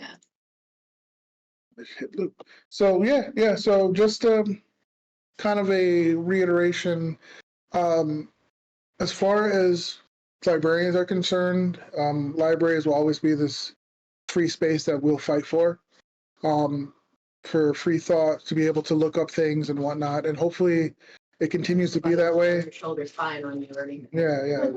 So I know with recent news, again, like I said, a little bit heavier topic, Yeah. but with recent news, it's kind of like a reiteration and kind of like, hey, support your local libraries if you can. If not, it's okay. But Yeah, that is recent news that the Librarian of Congress yes, is fired. That's recent. That's what I mean. So definitely, we try our best. Hopefully, we're painting libraries in a decent light for everyone here to kind of know that there is positivity. No one here is going to judge you if you rent out a really spicy, novel from the spicier section. It's No one's not gonna. like going through the checkout store when you got condoms or whatever. It's like nobody's gonna care about your romance novel or like whatever. Like the checkout lady just does not care. It's fun. You can get whatever kind of book you want. Right. They might laugh about it for a bit if it's a crazy one, especially if it's about, orcs, Arctic. But, that being said, I did not just put it on blast. I'm sorry. It's okay. I like the werewolf ones. We were looking up ones that was like dinosaurs. Dinosaurs. And there's some in Rochester. Didn't somebody trick you into ordering those? I was about to say. Yeah, they Or tricked them. had you checked them out and you didn't research, and now you have. Yeah, because the names were, I don't even want to say the names, but they were like, I'm in love with like a brontosaur. It was really weird, and it wasn't even like, we've talked about furries in the previous podcast. It wasn't like a humanized dinosaur. It was just a straight up dinosaur. And it's just like, okay, For more thighs. no, it was just a dinosaur. I was like, okay, cool. Anyway, now from the two here from a different part of the world and probably are not librarians. Did you guys have any questions on what she talked about or about the librarian job or anything? I'm putting you guys on the spot. If you have questions, it's okay. We're good. I know she covered a lot of stuff. So Yeah. and same for chat. If you guys have questions. I mean, the only thing that's fascinating, you said the laws are still on the book, so nobody ever bothered repelling or striking them from the law, I guess? Nope, they were passed by the Senate and the House and signed by the president, and so they're still exist, and nobody noticed. Like librarians fought them, and then they just kind of stopped enforcing it, and then everyone kind of forgot about it, I guess. Mm-hmm. Yeah, it's kind of like one of the ones that falls through the cracks. We have states where like the Constitution hasn't been updated in like 200 years. And like they have to write a whole new one because there's like amendments on top of amendments on top of amendments on top of amendments. Yeah. Like canceling things and putting them back in and canceling them and putting them back in. So yeah, it's real stupid. if you look up like weird laws in some states, there's some laws that are back from like the early 1800s or like that are still on the books that you could be fined for like if your horse is this or if you sneeze in public or like there's like really weird laws. Horse and tractor ones. Yeah, and so there's like weird etiquette laws too, but none of those ever get enforced. I think there's still at least one state where you can beat your wife as long as you don't use a stick bigger than your thumb. Yeah, it's weird. Yeah, I mean obviously that isn't like. I think in Virginia, if you have 7 people in a room with no shoes on, only socks, then it counts as an orgy. Yeah, there's. You went there, thank you. Nice. Sorry. You said you're. You know what? My 16-year-old. Oh, without shoes, how dare! My 16-year-old is used to my mouth. We have a question in chat actually. Yeah. I'm wondering, for a normal library, can you get access to material that often reserved in the university library? Yes. Mhm. So we have a system. Librarians have like a back-end system called interlibrary loan that we manage and maintain. I'm not doing that now, but I used to do some of that. I used to manage interlibrary loan at another library, and so we trade books around. We will get you can request it through interlibrary loan, and we will find a library that has it and find the most convenient one and have it sent over. Yep. Usually it's like a close university or something like that. As long as they have it available, they'll send it over and you can borrow it. Yeah, so definitely. Yeah. Libraries do work together for that, which is really cool. Mhm. Because especially here in Rochester, I mean, one of the biggest. We have really great back-end coordination systems. We have huge universities. We have the University of Rochester, RIT. So we have universities like University of Rochester is one of the best universities in the world for medicine I've got in the really United great States. resources from them. I got a cool book about an herbal book that had here are herbal remedies and here's all the science that has tested them and here are the conclusions and like just kind of lined up as a resource guide for doctors and stuff. Yeah. It's very cool stuff. And then RIT is a really, really prominent technical school. So there's like a lot of tech startups in the city. In our first conference that we had, you had one of the libraries that has a huge like queer set library, like one that just has the huge, Lilac Library. Yeah, so they have like a lot of resources. Yeah, a gay library with like all like different like queer authors and queer books and things like that they came to the other event too. Yeah. So it's like there's just a lot of diversity in this city and like it's really cool. Plus we're a huge foodie town, so there's tons of books on recipes and food and we're in Buffalo, which is one of the top foodie towns in the country. Yeah, we are the top pizza city in the United States. Top pizza. Yeah. I have not yet had really good pizza here. That's because you're a Papa John's person. You know what? That's when your tongue is poison tastes good, then what does not poison taste like? to me, so here pizza is something that you eat all the time and you get on the street corner and stuff. For me, that's fried chicken. It's chicken fingers, okay? You have to have, at the gas station, you got the chicken fingers and not the pizza, okay? So like pizza, for my connotation with pizza is something that you feed to children. Pizza is something you feed to children. Then I will be a child. I will be a child. Yes. But yeah, With all the topics we had so far, I didn't think that pizza got us heated like this. But considering it's cheese adjacent, I get it. You're talking to New Yorkers, sir. Right. Yeah, you're talking to 3 New Yorkers and also Rochesterians. Yes. So yeah, we take our food seriously here in terms of. This does remind me of Naples in Italy, like because they're all basically the ancestral home of the pizza. They're very proud of it, but it's also like the street food there. Like at noon, if you go get lunch, you get pizza, and there's just these guys who have like a tiny stand on the street. You order a pizza for like €4. It's a joke, the price. They basically put tomato sauce and cheese on a whole piece of bread. It doesn't look like a pizza. They almost throw that stuff at you. You think this is the ugliest pizza I've ever had, but it's also the best tasting you'll ever have. Like holy shit! I don't know what they put in that stuff, but they know what they're doing. The weird country that puts uncooked pork on bread and sells it. Are you trying to not? Are you naming a country or so? I believe the country's uncooked pork. I wonder who would do that. Is it salted or something? No, there's onions in it, I believe. Okay. Uncooked onions? It's a specialty out of a certain country in Central Europe. I'm waiting for a response. I'm sweating. Not my corner of the country. I'm sweating. All right, you know what?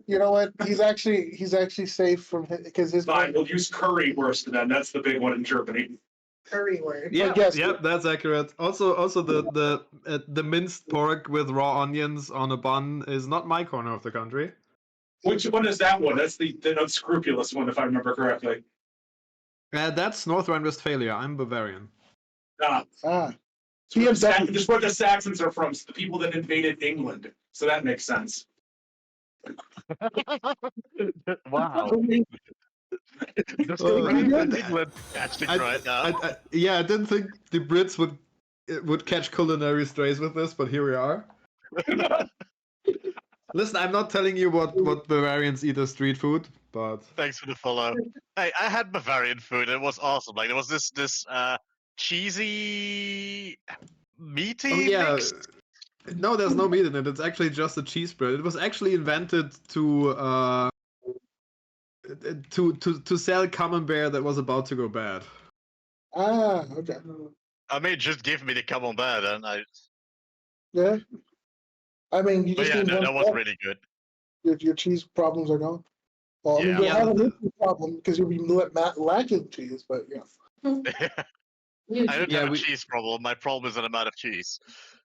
Yeah, we had a couple of friends over that needed like food recommendations, and I was like, "Frex, there's this dish. You want this?" Yeah. because I- yeah, it was cheese based. A general traveling tip, honestly, like if you go out anywhere, like even in your own country, try to get something local because it will always amaze you. Oh my god. Yeah, Jordan just showed me. Jordan just showed me the uncooked Yep, pork that was meat. gross. Yeah. Ground pork. Yes. So the thing is, it's actually really tasty. You know what the funniest I mean, part is? You know what we call it? You know what we What? call that? Why, Jordan? Why are you pointing at the ceiling? I told you. We call that American. That's really tasty. Uh-huh. No, okay, that's funny. Apparently, the that's- Belgians call it American, and the Germans call it half chicken. I don't know why. Why? It's not even chicken. I don't know why. That's what it's called. Well, the Belgians are the people that believe you mix French fries with raw oysters, so let's go there. Oh no! Yeah, No, yeah, of course they do. don't. I'm No, dating. he's called the I'm fries dating a Belgian. He's Belgian. good in my book. I need to say. We're just helicopter swinging right Oh, now. hold on. I'm dating a Belgian. I need to stay Swiss. Okay, if you're staying Swiss, which country has the best chocolates? So I was gonna make a chocolate joke. Pedro, garbage plates are on the screen right now, so we're catching strays as well. I know. I know. Catch. So that's I took when RT came to visit. I did take her to You were in Tahoe's? not the Tahoes. Okay. Tahoe's is the original where it was created. That's why I'm showing this one. Yeah. I took her to Wimpy's, which is okay. Wimpy's pretty The good. wildest thing. So garbage plate is yeah, we're nerding out about food apparently. Yeah, you know what? I gotta tell you about the garbage plate because that is an unholy monstrosity is what that is, okay? Meat sauce should not exist. Why would you put cinnamon in some chili? Why would you do that? Because the Why Greeks would you did do that? The Greeks did it. It's Greek sauce. Because Zeus. The whole barbecue, you're just taking the whole cookout and putting it in. Achilles. You're just making a barbecue. Achilles. That'd be a great idea. I know that these keep exploding in the South over because they put that shit in the thing frozen, but. Sorry. Yeah, you can't talk when you make it. Sorry. Yeah, so I took her to have a garbage plate. She got a weird one on a normal one. I think she got like a roast beef one or something. Nice. I like the pork ones. Those are pretty good. They're like pulled pork. Oh, that's a monstrosity, but I like the pork one. Yeah, it's all right. They're now in Tennessee. Yeah, barbecue sauce makes anything better, so. But the meat sauce is an unholy monstrosity, and I refuse. We do barbecue weird than any other place too. We actually cook the meat with the barbecue, whereas everyone's on the side. Right, that's a Rochester thing. Because most I from what I was told from two of my friends down south, they don't not often. They do it now, but they before if you go like country. Yeah, you smoke it and then you put the sauce Then on you put it, the and sauce. then you cook it We- some more. We put the Okay. sauce earlier in the Okay. process. By the way, Yeah. don't blame us. That's also Cincinnati chili. Uh-huh. So that's where Okay, the okay. Greeks usually went for that. So blame Cincinnati. Yeah, technically, it was a Greek guy who founded the Cody dog in Detroit. Yeah, fuck So you. that's where it backwards. officially comes from, So but it's Greek sauce. Gotcha. so So food. blame the Greek. Hence it's cinnamon and turmeric and Yeah, turmeric is good. Turmeric I like. Yeah, Turmeric is the only herb that's antiviral. Wait. If it's Greek, then it's basically like the same spice blend you would use in a moussaka, like a Greek basically, lasagna. yeah, it's yeah, Greek that makes sense. and turmeric and those kinds of ones. Yeah, It's a sweeter that's tasting. interesting. Mhm. Yeah. Yeah, Oh, it's so- like it's the It's same like- spice blend they use in the eggplant casserole, basically casserole dish. Oh yeah. I seen that. I see because I watch a lot of like cooking That videos. sounds good. Eggplant casserole. Yeah. Stuff I never eat, but I'm like, this looks really cool to make. I would never, because I'm very Yeah, so- picky. In Germany, we have a lot of Greek and Turkish restaurants actually. So yeah, Yes, yeah. that makes sense. Yeah, because my Alright. Asian parents are a thing. Yeah, the Greeks So own yeah, most we of get the- we get a lot of Italian, Turkish, and Greek restaurants in Germany. That's actually how all the diners here were in America were established, at least in the Northeast. They were all owned by Greeks. Yeah, I live close to Brussels, so like the capital city, European Union is there, NATO is there. So there's restaurants from literally the entire world that you can find in Brussels. I'm really spoiled in that regard. And then you have Dusseldorf. There's nothing in Dusseldorf. Don't go there. Nothing wrong with the people. Something wrong with the roads. But definitely there's something wrong with that guy driving the tram, but I digress. I am Oh, aggressively adventure. digressing right now. I'm holding myself back. Is that oh no, that's Rochester. I thought you were showing a video of Düsseldorf for a sec. No. This is our city. I wasn't gonna show. I was gonna show. Okay, yeah. Because the building it was showing for a second kind of looked like it. Not gonna lie. But now I see the Yeah. overview of the city. No, that city is actually, has actual roads and cars, and like it doesn't squeeze 4 lanes into the place of one medieval street. I was about to say that's the fault of the ancient city blueprints that the traffic yeah, in those absolutely. cities is horrific. Okay, I'm gonna do it. Look, what went wrong in Dusseldorf is that most I European don't cities know. went through the Renaissance and, like, especially urged on by Napoleon, made these large, wide streets in the cities called avenues, which were for military accessibility principally. But like Paris did that, Brussels did that, Amsterdam, like all the major cities have done that to a degree. And when the car came around, those large avenues were very convenient because now we actually already had streets that were car accessible for the most part. They just need to be asphalt. They just need to lay asphalt over them, and that was okay. Dusseldorf still has a medieval street infrastructure, which means it's all over the place because it grew naturally as part of people just settling there and building their houses.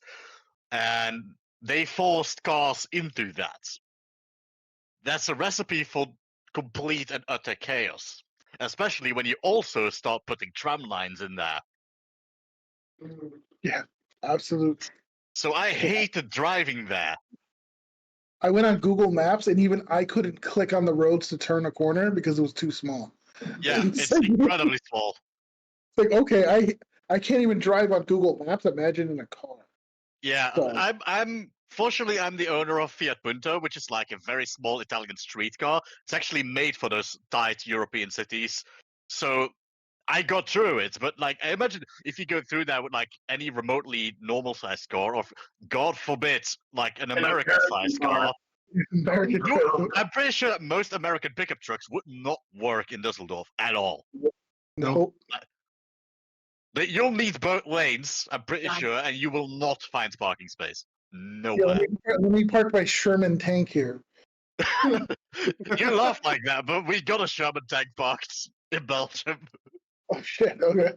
Yeah, it's in I forgot the name. Basically, the place where the Americans fought the Battle of the Bulge. There's a big World War II museum there, and the town has tons of like they got a restored Sherman on the city square. Tons of American flags everywhere. Like they're still incredibly grateful for that. Really cool place to visit. Come on, what's the name again? What's with a B? Wait, hold on. Let me Google that real quick. Artsy says Leopoldsburg. Leopoldsburg. No, that's a military base. They also got one, I think, but a different one, a different model. Come on. Bastogne, that's the one. Basically, that town got encircled completely by the German counteroffensive during winter, and the American, I believe it was the 101st Airborne, refused to surrender and fought out the entire winter. Basically, they sent him a thing to surrender, and he replied back nuts or something. Yeah, that was the one. They refused to surrender, held out until the British, I believe, managed to break through the German lines and relieve them. For most of the winter, the weather was actually so bad that they couldn't even airdrop supplies in there. It's crazy. Yeah, it's crazy. So the people still are incredibly grateful towards the American troops there. Tons of memorials, very good museum. Definitely worth a visit if you ever visit Belgium. I might do that. I might do that. So Passport. I got my passport because I went to Colombia. It was really nice. So if you do, please go to a restaurant there and order a burger because I want to know if they get remotely close. They claimed it was close, and I had one. It was good, but I don't know if it was American, you know? Well, I mean, my plan after next time RT comes is I'm going to be heading out there to visit. So I might do that. I might do that. We are meeting. This is not a choice. I'm sure. I mean, all of you guys. So Yeah. I'm also intrusive thoughts are going to win this one. I might see about invading Germany. So see how it feels for once. I can come with you. Listen. So since we got a bit political, it's weird to have people go like, "Yeah, Germany should shore up their army and invade Russia." That's weird to hear. So I'm not surprised at this point in history by anything. Yeah, yeah, it is. History has twists and bends. Yeah, that it's always a super interesting way to look back at history in the past and everything. Because I mean, educated people and most people understand, core German. He wasn't marching down the streets killing people. He wasn't, So he's not at fault for anything. Same as any of us weren't like taking Native Americans and rounding them up, and it's We're not currently deporting people ourselves. we want to keep away from politics. I'm just saying. Yeah. But yeah, Yeah. Thing that's happening. us personally are not doing Yeah. so that we can separate. They can separate history in terms of that. Like, yes, there's modern stuff, but History is inherently political because Yeah. a large part of it is about the political moves of countries, and before Mhm. that, before nations were a thing, it was tribes or peoples, so Yeah. you can't really separate the two, and you shouldn't want to either because then you just get a very weirdly sanitized version of history. But let's keep away from the current day politics. I'd say 20 years before something becomes history. Yeah, absolutely. So, But yeah, no, so our next topic, Reaganomics. So, just kidding. Wait, so wait. That would So qualify. Oblivion. So the original Oblivion is history. Absolutely. Not anymore. It came out Officially. official. Old Oblivion, as they're calling it, is history. Old Oblivion. Okay, that's kind of cute. Yeah, I mean, it is. Honestly, it is a piece of gaming history because it did.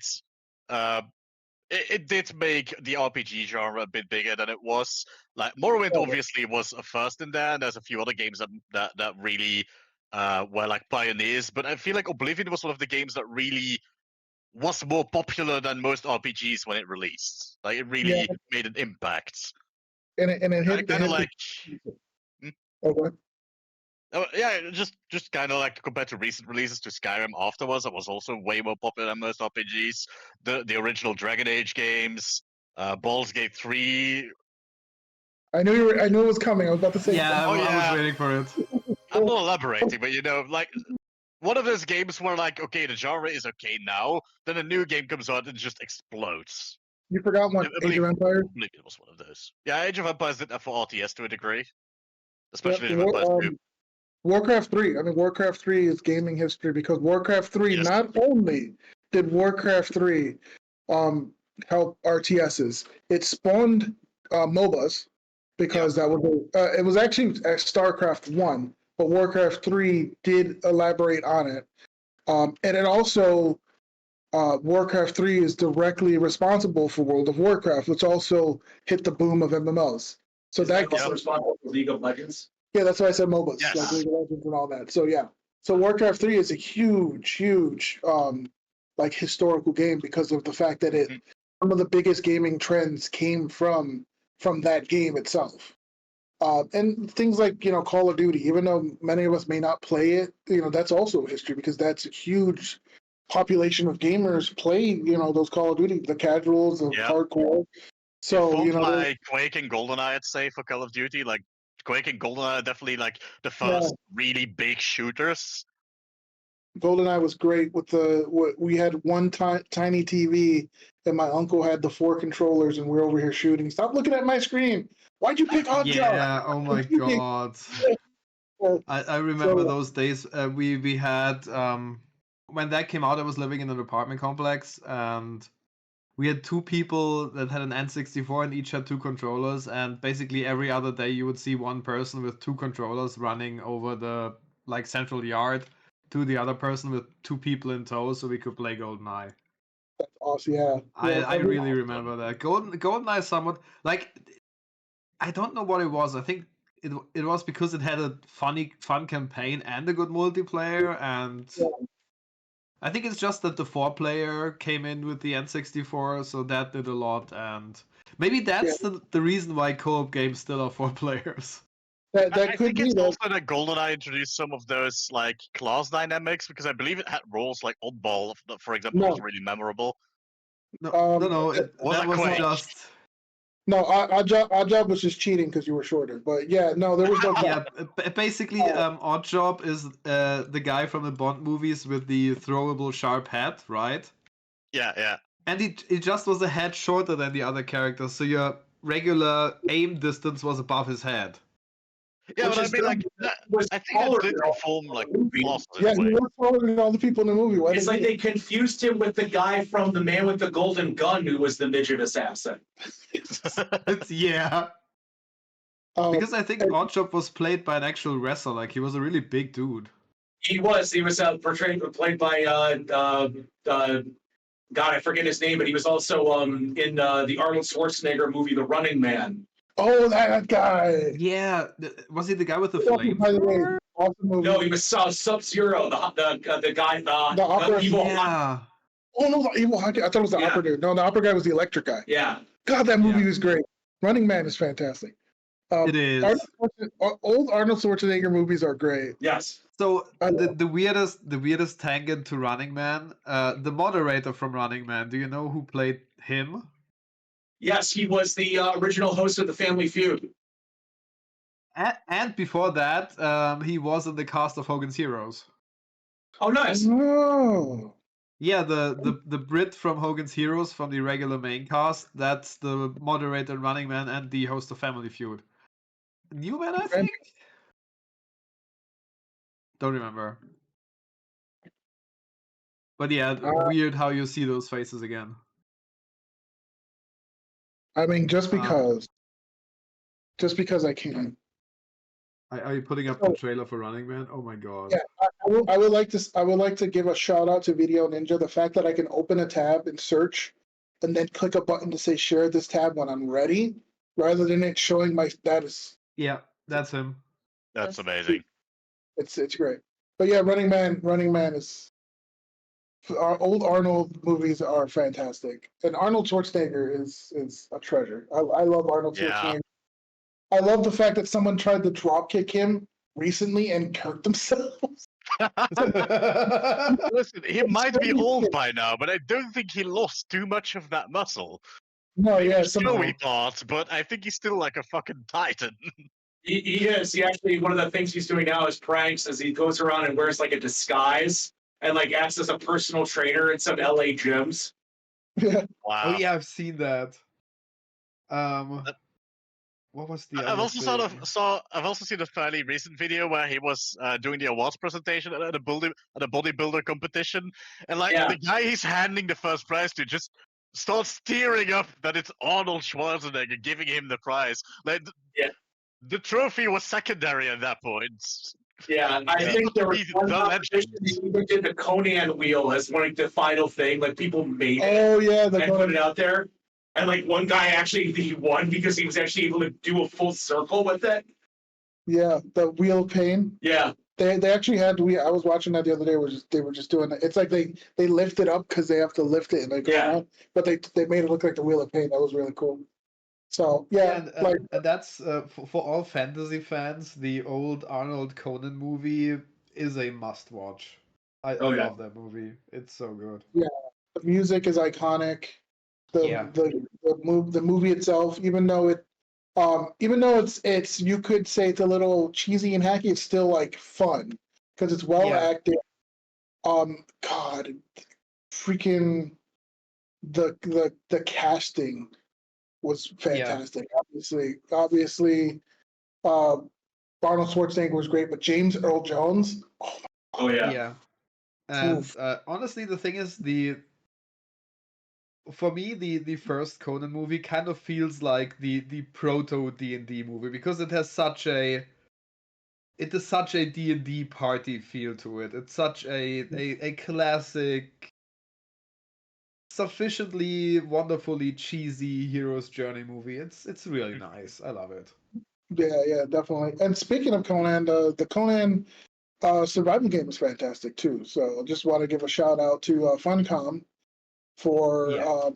having a fantastic game, and they're coming out with a new one that might be interesting. We'll see. We'll see if The Doom game. the mechanics of certain areas continue to exist. Yeah. So, but They absolutely do. They had a event where they flew in like 300 streamers to test the new Dune open world RPG. Mhm. And there was a person, hey, I will be able to cross this stretch of sand without anything happening. It's not a Oh, far no. stretch, right? And you had another streamer standing on a rock, and I was like, this is not a good idea. Don't do it. Don't do it. Oh, come on, it's not that far. And basically, he ran 50 meters, like 150 feet out into the sand. And then the sand started shaking underneath him in a circular form. And then the big sandworm just swallowed the dude. And that was Amazing. that. So yeah, it I has put the up a full fitting war image, by the way. mechanics. I put up a fitting image, by the way. Oh, fantastic! No. Yes, thank you. Nerds. Yeah, I think Remember a LAN couple parties? of us are still in the LAN party age. Yes, there you go. So you just said it. Yeah. Yeah, I actually we had in our city in Rochester. You know where Hammer Girl Anime is, you guys. So Where it was, you mean? where it was, it's closed now. I didn't know. I did. I don't know. If it's still there, that's fantastic. It's it was like Somehow it lives. it was like this anime store where you could buy like the manga books and a bunch of anime merchandise and like snacks from Japan. And next to it, there used to be a place called Area 51, Yes. and it was like a PC Bang or a PC Cafe. And this was like 15 years ago, 20 years ago. And no, whenever Titan Quest, the first game came out, because I remember I went for a lock-in. Like those are a thing. Yeah. And we played the World War II RTS. Was it Company Heroes? That's what it's called, or one of those. Yeah. We played that and Titan Quest. And I remember it's funny because we've talked about it. So everyone was. I played that game before, the Company Heroes, so I knew the mechanics, and I was playing against some friends who never played like RTSs before. So they all picked like the Americans. I picked the German, and I got my Tiger out, and I faced it down this alleyway. They just kept sending tanks, not realizing that they were going to bounce off the front, and they were sending troops. And just this one, they were like, it's cheating. The Germans are cheating. I'm like, sure. It was really fun. That was a fond memory. And that's kind of like that got me more into hardcore PC gaming, because before that I did play like Half-Life, Oblivion, Morrowind, but that was like wanting to build computers, and that's when I started to study computers after that. So yeah, that actually is an interesting segue into what got us into what's going into what it was. That lock in and playing games and whatever did get me into PCs, which then got me into the culture of like YouTube and looking up like gaming, which then started me to understand like what is Dungeons and Dragons, and then now I'm into Dungeons and Dragons and Pathfinder. So yeah. So since we were talking about old gaming places, I have one sadly very sad somber story about that. But I kind of want to share it. Go It for was it. when I was after college at my first station of employment. I was a software developer in central Munich, and there Mhm. was this little hole in the wall place that was a TTRPG, mostly bookstore, and it was such a weirdly magical place. It was really like a liminal space. It was this small store that had like it looked like he grabbed together some like furniture he had lying around. Like there was no rhyme or reason. It was not the same like shelves like in a store. It was just living room furniture full of books. It was this weird corner store library, and he had tons of RPG books and from different systems and ages and legacy books and really old books. Like it was more like a library of TTRPG material and novels written in the settings. It was a wonderful store. But since it was off the beaten path, I got there very rarely. And then I was like, hey, I have to show my wife this place, right? Because she also worked in Munich. So we took an early day off and we went there. And sadly, at that point, the familiar door led to a travel agency, and I never really knew what happened to that place. Aw, That that's was very sad because it was such a weird place. Like I think he mostly kept that place up through an online shop where he basically traded a lot of the books and things like that. And at some point, I think he just went fully online market and closed the store because it's Munich rent. It's insane. So yeah, That since we talked about old like corner in the wall gaming places, those have been around for ages. that is an interesting segue for you, Jordan. Mhm. A hole in the wall place for TTRPGs and gaming. There's a specific place that you go to that I've also went to, that I'm actually going to put the picture of that you may be able to speak for. I will try my best. On my screen, I have a little hole in the wall for gaming. You can look here. Yes, that is a local store that we go to called Baldo's Armory. That is a fun little place. There's actually multiple RPG stores in the Rochester area, Yeah, which kind of speaks to kind of the gaming in the area. But Baldo's is one of the more older ones. It's been run by a single proprietor for a long period of time, and it's kind of more of a social club than really anything else. there's balls on the back. And that's just kind of the attempt at the setup there of just everything crammed into this little tiny small store, and then there's gaming tables upstairs. Yeah, I've been going there since I was 16, so almost 30-something years. yeah, it's definitely got that hole in the wall feel. And isn't Baldo an armorer and actually makes armor? He did for a while for an organization called the SCA, which is a society that basically does he does the dueling aspect of it, but they do basically medieval recreationism and like dancing and banquets and stuff like that. Hmm. But he actually creates armor for the combat aspect of it and the dueling. Yeah, so yeah, it's a really awesome place. I went. It just you go in there and you just feel like, okay, like it's some dude's house that was just turned into. They just slapped down a bunch of shelves. There's a bunch of magic cards. There's a bunch of TTRPG books. There's some tables. There's always a couple dudes playing something. And then you go upstairs with these creaky ass steps. It's like, where's the bathroom? It's up there, over to the left or whatever. And I remember when you invited me, Jordan, to play, I'm like, where the hell am I going? It's like, what? Why am I going up to some dude's like second floor? How like? And then you guys were just sitting at a table. I'm like, oh sweet, okay. And just like a table with a bunch of shit everywhere, and I'm like, oh, this feels good. This feels like I don't like. There's Millennium games. I took RT to Millennium, and it's nice. And it's really clean. And it's big. It's big. It's about as big as like a Walmart. It's like huge. Yeah. And you've got like Just Games and some of the other ones around the area, which are also, nice and clean. But this one's that hole in the wall aesthetic to it. Yeah. So when you mention that core, I'm like, we actually have one of those, and it's really cool. We used to have the worst one imaginable. Which one?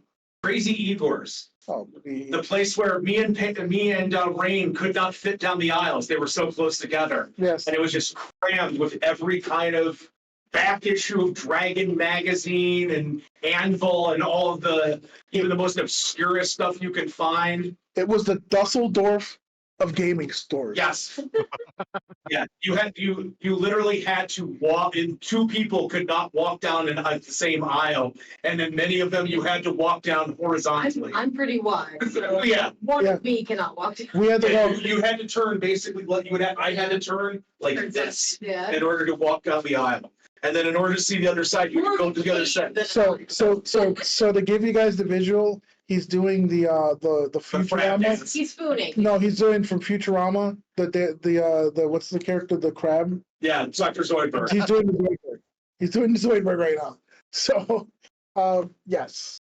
So that's our little hole in the wall. Yeah, we are also really on top of having maybe like a bajillion pizza stores and a ton of like locally owned food businesses. We have a ton of gaming stores because we have two big colleges. Yep. And so yeah, the college kids. There's a bunch of conferences and stuff here. So We also had a lot of comic book stores for a while too. yeah, they started fading away though. But yeah, we had a bunch. So There's still a few, but there's not as many as there used to be. yeah. So that being said, we're hitting the next hour mark. So we can definitely take a break and then we'll go into some more reminiscing and stuff. Seeing, I know Frax, you have a couple things about what got you into gaming. I would love to hear from your perspective as well. And Sai, we haven't got to you yet. We've already just been rambling about Dusseldorf food, Baldur's Gate 3, Praise Lariat, and all the other stuff we normally ramble about. So let us take a quick 10-15. Let's stretch, get some hydration, and we'll be right back to keep nerding out some more.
And this is why we're going to steal all of it and then hide it in the stacks of the library before they realize they're gone. Oh, hey, we're live. Anyway, that being aside, implicating the fact that we're planning on taking all the dinosaur smut books and making our own personal library. Welcome back from break. We kind of were nerding out in between as we have been. So I want to continue with our topic. We're going to finish up the final hour, letting some of the others nerd out about what kind of got them into nerd culture and a couple things they would love to talk about. So without further ado, I will start with our Belgian friend, the man with the mad aura for real on God, Rex. Button. Thank you for that. Yeah. So I got to start all the way in, all the way in 2003. So when you all were in high school or something, I don't know, you're old. I was Okay. maybe. When I basically was like 6 or 7 years old, I actually got into Age of Empires 1. Because a friend of mine somehow got his hands on it at that early age, and basically invited me to play it at home on like the family computer, and I was smitten by it. Like we used to play like with Playmobil, like plastic figurines and Legos together, and like there was a few historical sets in there, but like to see like these historical buildings that you could build and then have your little guys that you could order around and get a berry bushes was something else entirely, like to my very young self. I'm not gonna say that I really understood the game at that point because I didn't even speak English yet, and it had no Dutch language. So it was really just pressing the buttons and seeing what happens, and slowly finding my way through that. But that's, I think, what really got me into gaming into the first place, because I liked history, always have, but like having that in a game was insane, especially because it was even plus one. So you got like the ancient Greeks, the Egyptians, the Romans. Like I had these books at home, which like lots of pictures in them, of course, but like were about the Roman Empire, Egypt, the Greek city states like Athens and Sparta. I had this little booklet which had like child safe versions of some of the famous battles and stuff like that. I really like that kind of stuff. So I've been playing Age of Empires ever since. Like eventually going to Age of Empires 2, I still got the original box with like the unit map and the 2 discs because I got one with the expansion. Awesome. Age of Empires 3 when it released, actually, because at that point I was 10 years old, I believe, with the original. And then the Native American expansion. I didn't know back then how horribly stereotyped it was because I was too young for that, and that we hadn't even reached the Native Americans in history class. Same with actually the Asian Dynasties DLC was better, but I digress. So that really got me into game as a whole. At the same time, another friend got me into a game called RuneScape, and I just realized I forgot to put the videos on. Was nerding too much. So RuneScape video, which is like one of these older MMOs, actually a slightly older World of Warcrafts, which was actually way more heavy on the RPG aspects, especially back then. Um, More so than multiplayer content and like big boss battles. It didn't really do that all too much. Like the combat was very simplistic. You click an enemy, you start hitting it, and then every now and then you need to move or eat some food. But what really made it shine was that it had an interesting way of questing, because like every RPG needs its quest system, but the RuneScape way of questing is kind of like a humoristic point and click kind of adventure, except it's in 3D. So it has you like use items on each other, has you find solutions to interesting puzzles, tells a lot of like funny stories, but also serious stories. Um, I actually picked up the English language mostly through playing RuneScape and Age of Empires, but mostly RuneScape. Because at some point, if you see the same words in the same context repeatedly, you start actually picking it up, especially at a young age. Yeah, I you hadn't said- quite left my critical language acquisition window. Though it did help me with pronunciation because the game isn't voiced, so I had the most atrocious pronunciation for the longest time. So that was a thing. But yeah. So the questing system and the fantasy nature of the game got me more into that kind of stuff, like the fantasy RPG of gaming. For the longest time, it was just RuneScape because it's an MMO, it keeps releasing content. There was always something to do, especially you're still young, you're not quite looking up guides and following meta strategies and blazing through the game to get to the end game. You're just logging in, looking in your bank, grabbing your hatchet, and gonna cut trees because you felt like cutting trees at that point. Was it optimal? I don't know, but I'm gonna cut trees. It's a very carefree and relaxing way of gaming. I still try to do that in a lot of games. Like I'm one of few people that doesn't mind like farming runs in V Rising, for example, as much because it's just I've been doing that for a while. Yeah, there's a thing to being able. It's like relaxing, like mining in Oregon. I sometimes just like flying the ship myself with the auto guns and just mining because it's just relaxing. Yeah, you see like the resource cards stack up, and you're like, yeah, I'm getting stuff, and then especially in RuneScape, for example, you went fishing at a certain spot which had swordfish, which at the time was some of the best healing foods. Because instead of potions, RuneScape uses foods to heal, and then you cook those fish. Part of it was burnt, but that's okay. You got better at cooking, so the next batch would burn less. And then you went to the Grand Exchange, which is like the big marketplace, and you sold that fish to other players. So you're like, yeah, I'm a medieval fish merchant. Nice. When you're like 9 to 10, that's amazing. Well, at least before Fortnite was a thing, I guess. No, I'm Yeah. kidding. I'm kidding. But yeah, I guess that really worked with the role playing aspect of things as well, because you are not always being the big badass adventurer. Sometimes you're literally just doing menial work because it's fun and because you need the materials, and I don't know. And it did have a vibrant role playing community on the server through which I indirectly met everyone here present because that got me into contact with some other people that were role playing there. Stuck together with those. They also had some people role playing. Then some of those people inevitably were like, "Hey, D&D got a new edition that's no longer as math heavy. Let's try that." That Yeah, got the you. long story short, you at some point you're like, "Hey, I want actually to have custom art for my character," and then you meet a bunch of nerds that are also doing that. And that's how we But all. I am forgetting one critical step there because the role playing community obviously helped a lot, but another one that helped a ton in really getting me into the RPGs as a whole is Skyrim, of course. Because yeah, I wasn't raised with Oblivion. I was still playing Age of Empires at that time. Ragnarok version.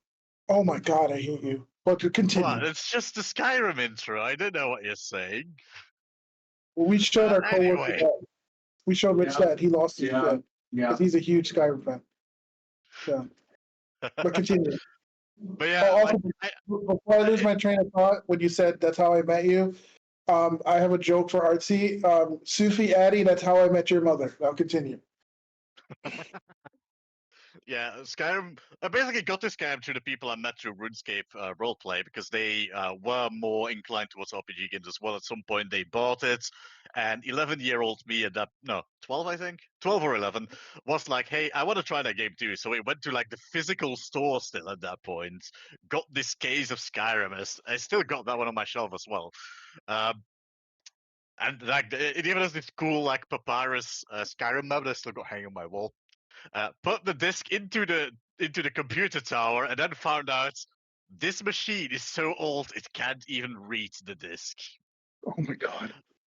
And fortunately, I was and still am a very smart cookie.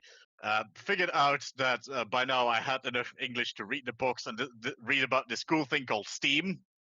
And my copy did come with a code to actually activate the game on this Steam. So I made a Steam account, downloaded the game, got to play it that way, and then learned how to mod games because the game was still too modern for that computer. It couldn't run it properly without me installing mods to make it potato quality. Yeah, So I could play it at like 20, 15 FPS. And I loved it. it looked like RuneScape. Yeah, actually kind of did, in a way. Like it ran like 15, 20 FPS. It ran terribly, but it had that same kind of feel to it because like the Skyrim's story is not like a literary masterpiece, but what Skyrim does well, which was the same thing I liked about RuneScape, is that you can just be in that world and just go do whatever you feel like. So that was like a happy little coincidence that really got me further into RPGs, just exploring the world, like doing a dungeon there, doing some smithing, by accident you find like a Daedric weapon, go do that quest. So yeah, So years later I'm here, being the let me giant nerd. I'm still playing history and mythological games as well. Like I've streamed Age of Empires and Age of Mythology on this channel even. I need to pick that up again because I've been yielding the slot the past few weeks. So that's what I was about to say. Let me propose something, Fox. I do. What if the ATH sponsors you on an Oblivion playthrough? Shit, that'd be funny actually. I would literally sit and watch you play this. Hey, I've never played it, but I literally know just the bare lines of like what happens in the tutorial. That's it. So it would be completely fresh. That could be interesting, yeah. I am already putting me in the order for that. So congratulations. That might be something that I will sit down and watch that. Like, Yeah, well, I'll do that. but we'll talk more scheduling business. And I know you're a busy professional YouTuber, so No, this time. I'm not. So between your Torbjorn plays of the game, we'll see if we can squeeze it into your schedule. You forget my critically acclaimed soundtrack video with 22K views. Oh, I forgot. Oh, okay, that caught me off guard. Okay. Yeah, a little bit of context. There was a certain soundtrack in Baldur's Gate that I wanted to listen to in my free time. Wasn't available on YouTube, so I recorded it. I put it on YouTube. I put it on public because I figured there would be more people that want to hear it. Fast forward like 4 years, it's still the only video with that soundtrack, so it actually gets a lot of views, you which is are funny. But like, you yeah, are a pro YouTuber. yeah, pro YouTuber. Awesome. Okay. 19 comments. Hell yeah. Look how quick he opened up his YouTube. He knew. He knew. Yeah, I mean, this is going to be a wild take, but the way I use internet is not by keeping my tabs open or using bookmarks. I remember the titles of pages that I like to use a lot, and I just type those in the search bar and click the thing that drops the result. I remember all of those. Okay. So So I you're not know like how it names you're this like video, Toby so I that can has just 20 type that in tabs and open. find it. You don't pull a Solzy and have like 25 tabs open at once. God no. But I'll do you one better. Whenever I go to bed, I close the entirety of my browser and shut down my PC properly so that nothing remains. Oh my god. Yeah, and every time I boot it up, it's fresh. And that's actually way better for your computer. Like, don't let your computer stay on for days on end. This man has seen the way. He's beginning to believe. All right, well, it brings us to the modern day where his brain has now rotted into Skibbity, Ohio, Skyrim. I don't know what you mean. Video. It's just the Skyrim intro. I don't know what you're talking about. I in the right side it says Shapiro Peterson. I really come on. It's multiple blocking it, but I can see part of it. No, you can't fool me. Stream, I have to say, Okay. Skibbity. My kid is watching, and they will be. Skibbity toilet. Oh, the gremlin will cringe. That's so Ohio. That's so. Thank you, Gremlin. Thank you. Skibbity Rizzler indeed. And a W aura to you too. This to you. And a W. God. Somebody hit the button, please. Somebody hit the Yeah, button. Lars did it. It's all good. No, I think this thing offered me the button a little while. You can see this button. was it like The Pratt trick is, Grill? the trick is, I don't actually know what any of this means. I It just just randomly know offered enough to me. misuse it. Oh my God! It was like spend 500 of whatever these are. Yeah, it actually offered her the button to make you shut up, Pratt. Yeah. I saw that come up with like you were talking knows. about for like 2 seconds. Also, It just can't handle my Sigma aura on God. okay, button time. Button time. On God, no cap, no cap. No All right. cap indeed. Well, thank you, Frax. We are glad that you've joined us. We appreciate you as a friend and a member of the podcast. Other than the moments that you are doing that, but yes. So, no, jokes aside, yeah, that's really cool to see that. From like how one game or one little like thing can jump into to get you into all these type of things. So awesome, thank Yeah. you. Who wants to go next? I'm gonna open up. If someone wants to jump in, we'll just.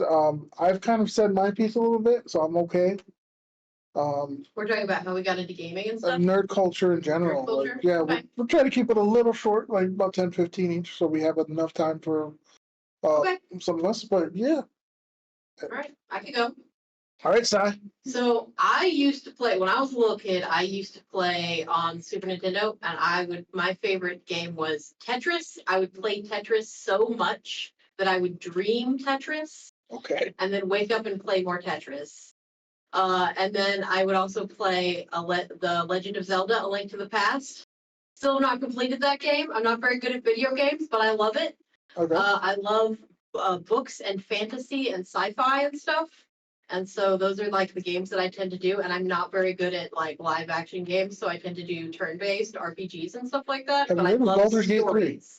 Yeah, Baldur's Gate. I love Baldur's Gate. Okay. I used to play Me too. Neverwinter Nights, I think it was. Oh yes. I played a lot of Neverwinter Nights. That was great. That was Yeah, great. we were talking about that last month. Yeah. Yeah, that's like D&D, complete D&D stats, like complete, like It's exactly. the D&D same 3.5. Yeah, 3.5 stats. And I used to play 3.5 a lot in college. So. Okay. Okay. Yeah, like 3 and 3.5 between the two. Like we went to 3.5, but we still use the Ranger stats from 3 because they nerfed it in 3.5. But anyway, like because I was always like dual wielding and archery and shit. So anyway. Do you know there's a remaster? Well, not a remaster. There's a enhanced edition that's on Steam that's up to date in terms of mod to play on modern systems of Neverwinter Nights, and it plays very well. It has built-in integrated Steam multiplayer. Yes. Play that on. I don't know. I don't know if it's on PS4. I know it's on Steam. It's on Steam though. For Okay. That's PC. good.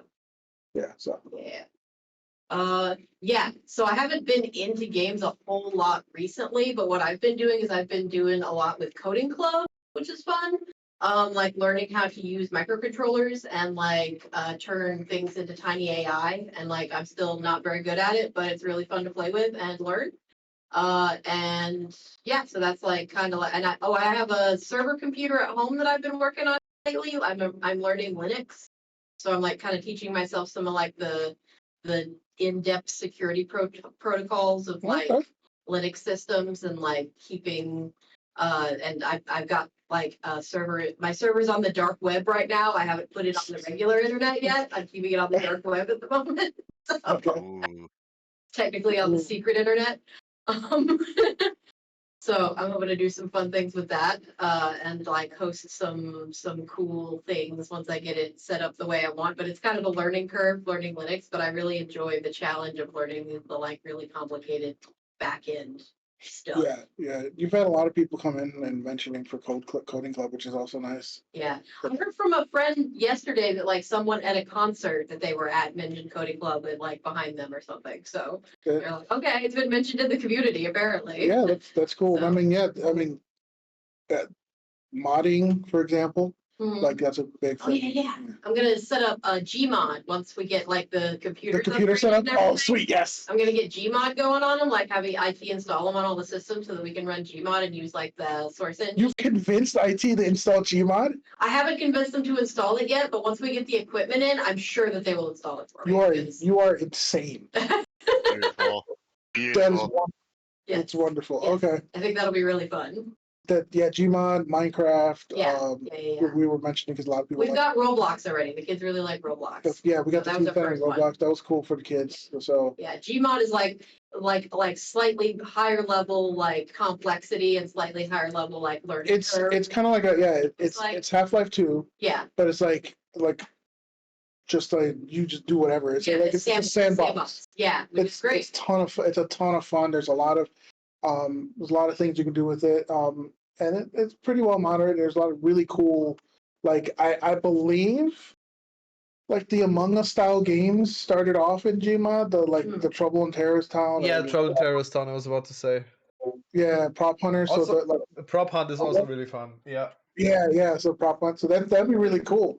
Maybe we could do like something where we have some of the kids and we get some of the ATH people to like mess with them with or something.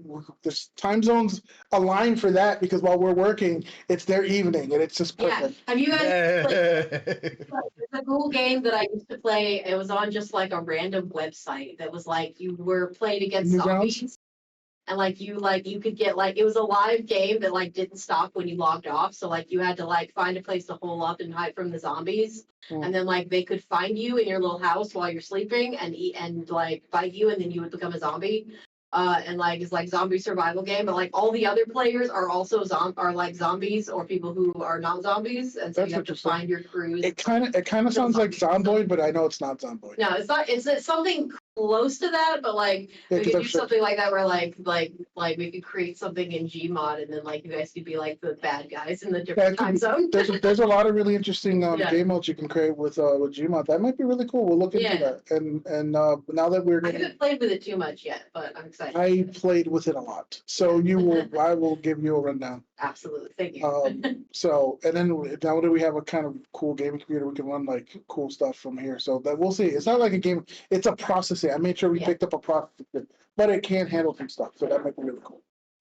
Awesome. And I figure if we need more like storage space or anything, I could probably remotely connect to the Linux server that I have at home, so I could like store some things. Yeah.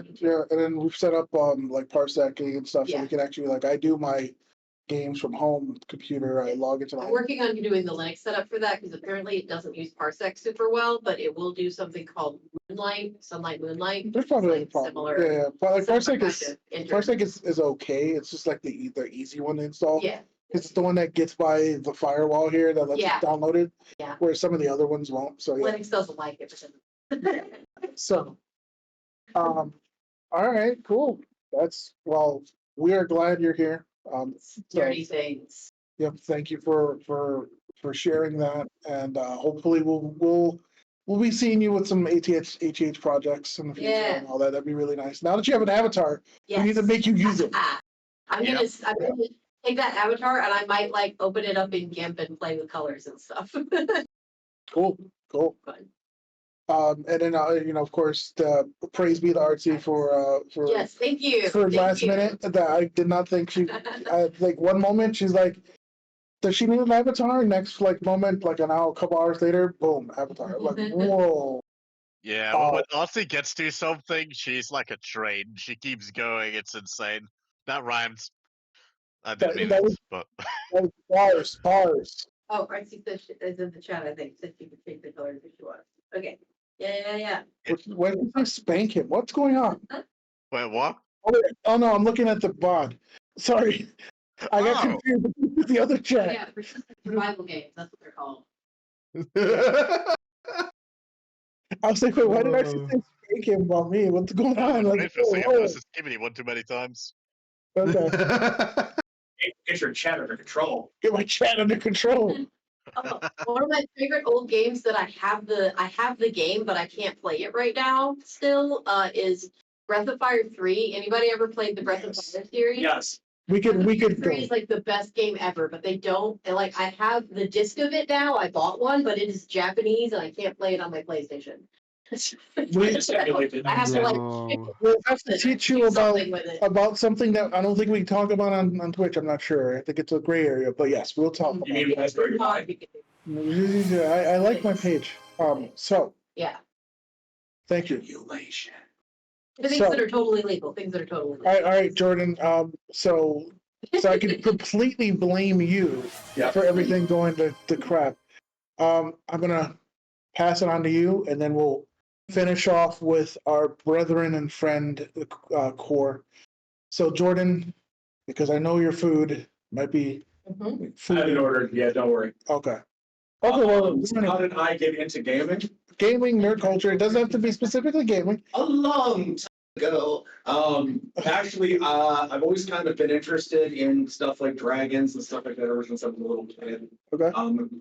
I was really into it was the 80s, so I was really into, like the old cartoons of stuff and stuff like back then, like Ninja Turtles and Thundercats and Thunder. things like that. Oh. And I think what really started it off was as my dad used to get night jobs that he would have part-time after work so we could go down to Myrtle Beach, Mm.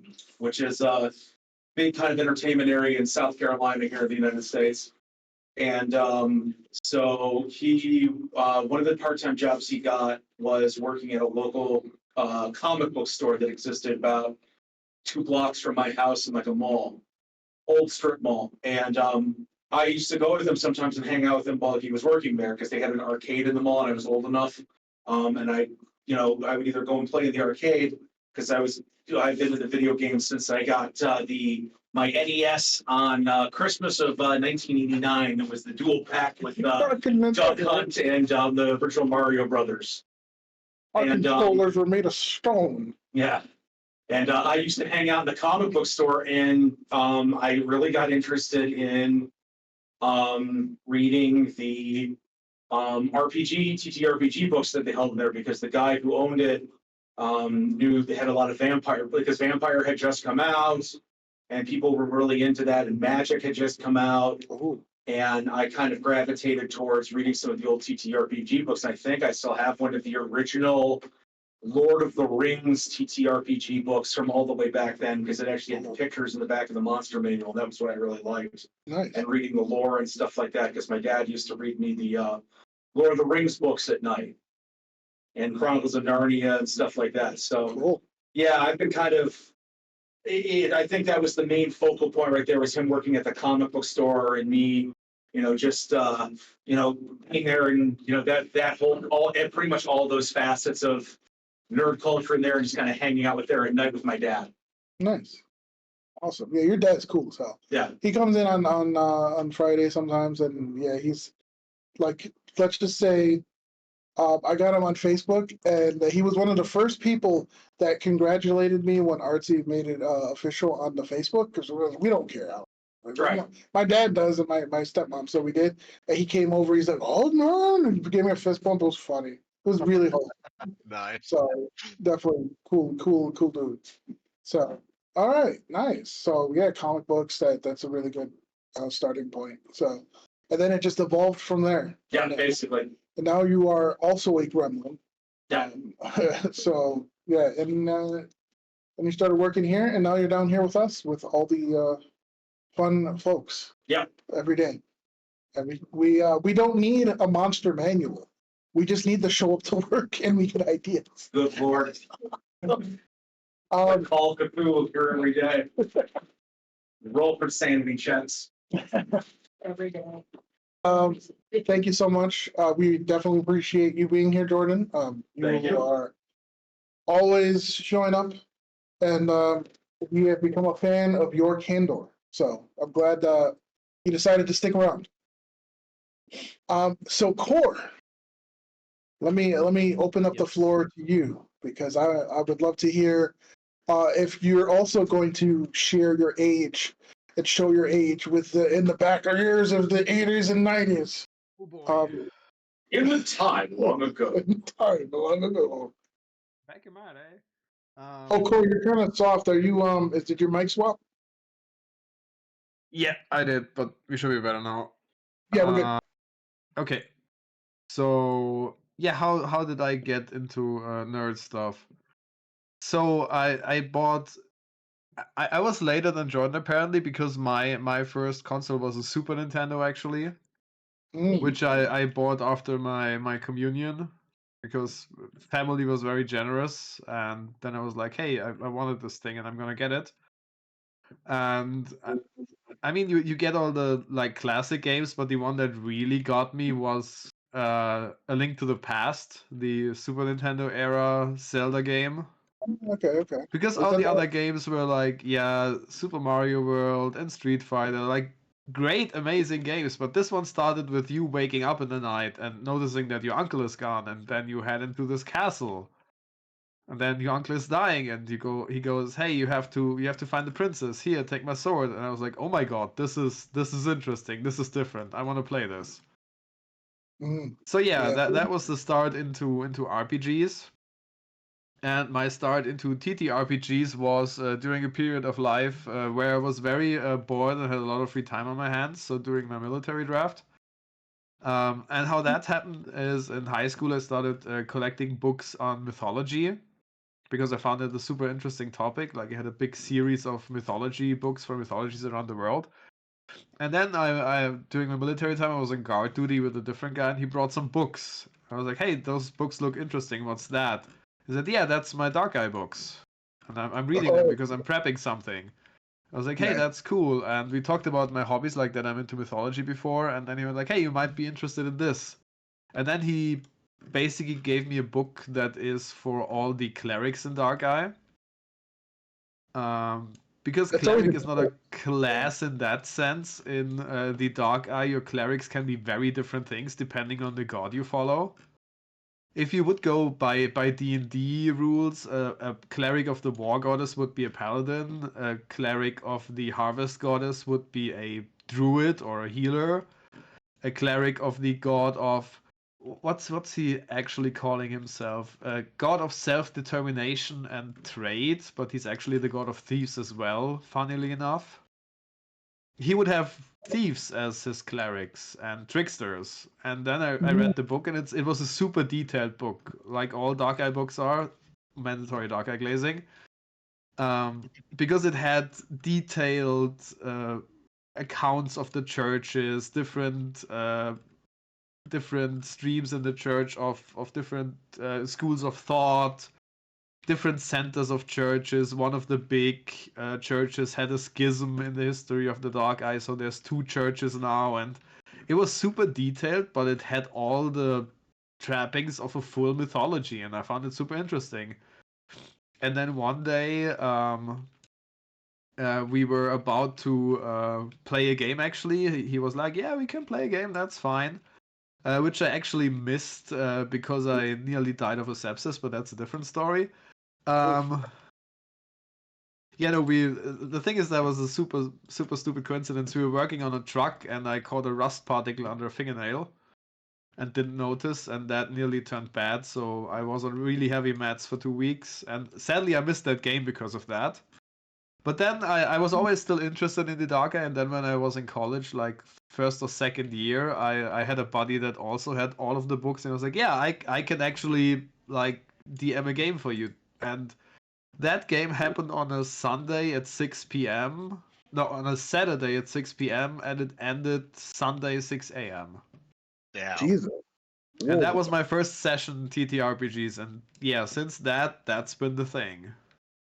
That's like my lock-in, but this is a TTRPG. Jeez. That's Yeah, no, awesome. that's how we went. We had food in between, and it was a very casual game with a lot of jokes in between and stupid bullshit because that's how people in college are, right? Yeah, when you Some got a people lot of doze off in between, but that was okay because it wasn't really super serious. It was a very relaxed game, so nobody really cared. Yeah, that's how it started. Then I played a few more one shots, played with a couple other people. But that was still Dark Eye 4th edition, and that was super complicated. Um, and then with my after I was together with a couple of people that I knew from the dorm where we had a college bar that I served a while as.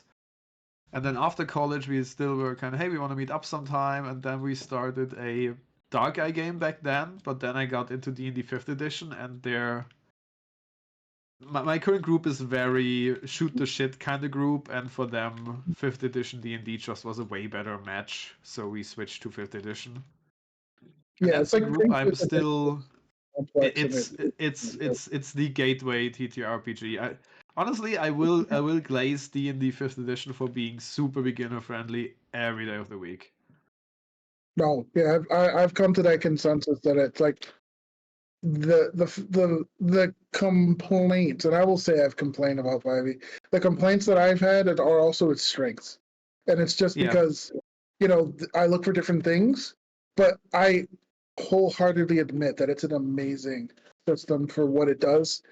And the fact that it's really like a sandbox, you can make it as complex as you wanted to, so it's kind of cool. The fact that there's so much homebrew is a big testament. But yeah, older TTRPGs were super complex, 3.5, and so I'm not surprised that Dark Eye, the earlier editions, were super complex. So. Yeah, It was the the thing same is, for me, like, the groups I was in transferred to D&D when 5th edition was a thing. Because before that, it was like, ooh, math. Mhm. yeah, I mean that's the point. So, well, awesome. And then from there, you got interested in your character, and you got character art, and then you connected to the community, and the rest of the story. Yeah, Right funny how that happens, huh? Mm. Yeah. It's basically, yeah, we kind of, again, all of us, we all kind of connected through the artists that we know. So Corey, which is So one I of can actually there's 2 more steps before I land in Corey's server. oh, go for it. Sorry. I basically watched a lot of YouTube in my free time while playing PC games, because back then I still played games like World of Warcraft, where you have a lot of like people that need a lot of stuff at the same time to be entertained. Hi, that's me. Just have something rolling on the second monitor while they farm their dailies in World of Warcraft. So I started watching YouTube and VTubers, and a VTuber who Corey made the basic design for was talking about D&D a lot. And basically I got into a community, became a mod there, and then hopped over to Corey's server. So that was the step that was missing there. Awesome. So Yeah, basically D&D people on Twitch, and then I found the Robit, the best Robit. Yeah. So Robit, we got Corey. She was the speaker that we had on the big screen. Sai, Yeah, no. the turn yourself into a chicken nugget. Yeah, that's that. She's amazing. That's the benchmark. Finally Yeah. got the pin to work on this light board, so now it's doing things. Okay. Good stuff. But yeah, so yeah, she I still love how that event had like Perry Ground's like serious storytelling, really in depth, really cool, and then Corey turning himself into a chicken nuggets. oh yeah, he loved that. So Yeah. It's just a contrast, you know. it's a lot of fun, and maybe at some point we'll try to do another like bigger event on the main screen type of thing with people. We'll see. I hope so. And I hope you can get Perry back, because I got a few people that want to tune in if he's there. Yeah, Yeah. same. So we've talked to him recently. We'll reach out again, and see about getting him to show up for something, especially now that we have we're getting the official computers, we got the mic, and we got all the stuff here. We can actually run a podcast from the Probably library. set this room up better for it too. Once we get the computers out the way, then we can actually move the tables, because these computers are useless. I asked him if we could move the computers yet. He said no, not yet. I'm going to just start oh, this one accidentally fell. Oops. Oh wait, Wait, don't say that all I'm the recording. I'm on Sorry. You're on record, Rain. That's bad. Yes, Bossman, this one right here. Oh, I read it. The last outreach event that has like 10 broken computers that you might this senior guy that might bring in and donate them to Coding Club to go Fix them? apart and fix up and stuff. sweet. Yeah. That's Yeah, I awesome. have spare parts and stuff. Oh, Oh, that sounds fun. I'd love to do that. Old computers, salvaging old computers. Yeah. that's kind of what we do. I do a lot of that at home. So yeah, that's I like tinkering around with computers, so I'd be all over that. But yeah, no, fantastic. So and you know what? Thank you, Core, for always also being kind of like the rock who keeps things organized. Because we sometimes, although you do go on tangents like all of us, including myself, Yeah. but he set up the ClickUp. He got the organizational things. Of course, leave it to the German to be very efficient with organizing things. It's my day job. Come on. So it really does help a lot. Like I do, it helps parse my thoughts and stuff. So we appreciate you here. And thanks so much for being a part of the Tuesday campaign and also hosting the server for us. Yeah, you're welcome to all of those. It saves us money because that I would say the Minecraft server, for example, if someone was hosting that, it would have saved a huge amount of money because that's actually really Minecraft is super expensive to host. Yeah. Jeez. It Honestly, requires a because special Minecraft people. also needs a shit ton of resources if you mod it. That's the problem. Yeah, So it doesn't run Avorion is efficiently. pocket page. Avorion is one lunch worth of food every month. That is like, oh yeah, you just here's take this 20, take this tenner and a couple extra bucks and run me an entire galaxy of 1,000,000 sectors. Thank you. That's all it needed. So, but yeah, thanks again, Core, and we definitely appreciate you, and we hope to hopefully check off some more things of your bucket list that aren't crying on stream. Yeah, no, that was a thing, but that was very, very awesome still. So And we're still not done with that story yet. I have things in mind, and my little dwarf girl as well, and she's very, very angry. Oh god. yeah, there are still actual things happening. So I'm excited for next Yeah, session. So yeah. um, so and kind of just to wrap it up. I mean, yeah, myself. I mean, I've said it multiple times. What's got me into the nerd culture. I think one of the biggest shout outs still that I might have said before, but I haven't, would be my uncle from my mom's side, the one that we played GoldenEye with. He's the one that had all the game consoles. So growing up, this kid that didn't know much about anything, as a 5, 6, 7, 8 year old going into my mom to visit her because she lived with her brothers, and like, hey, go entertain yourself with your uncle. He has all these video games.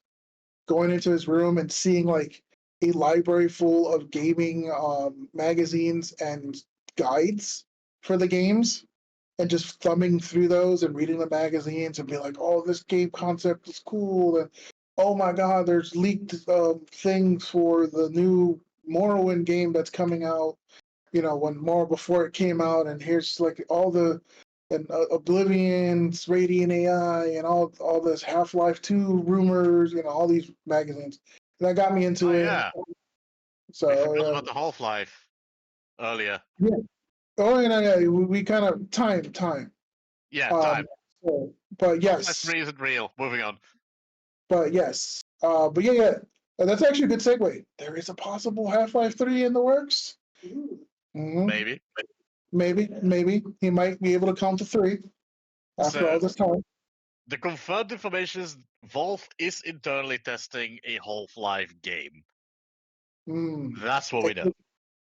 It could be another like Alex situation. We'll see. It's not an Alex. They did specify that it's not another VR tech title.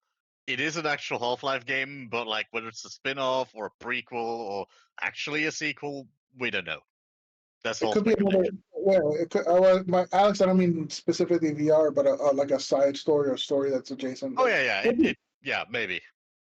That is actually one of the games. The original Half-Life. That was one of the games that got me into a lot of the gaming as well. Half-Life, Warcraft 3, Defense of the Ancients, or Dota All Stars. So getting into all of that. Aeon of Strife, which is like the StarCraft version. Then World of Warcraft vanilla, and then that got me into that got me into MMORPGs, which got me into the nerd culture because already I've gotten into it with my uncle who was playing all sorts of games. So yeah, and that's kind of where I jumped off. And then I've said the story 100 times. I had a coworker who's like, "Hey, I want to run a 5e game. I love Critical Role," and I'm like, "Okay, I guess I'll try it." And I fell in love the moment I rolled dice, and to the point where he's like, "I don't want to DM, I want to play," and I'm like, "Sure, I'll run a game." And I ran 7C, and then the story kind of goes from there. So yep, that is my little tangent as well. So awesome. Nice. But yeah. So that being said, um, thank you guys so much for ranting and nerding out. This has been a lot of fun. It was super relaxed. It's also a good test for the podcast here in the library. With some arrangements of the room, I think would be pretty cool. So that's a really cool. Support your local libraries. That's the big Absolutely.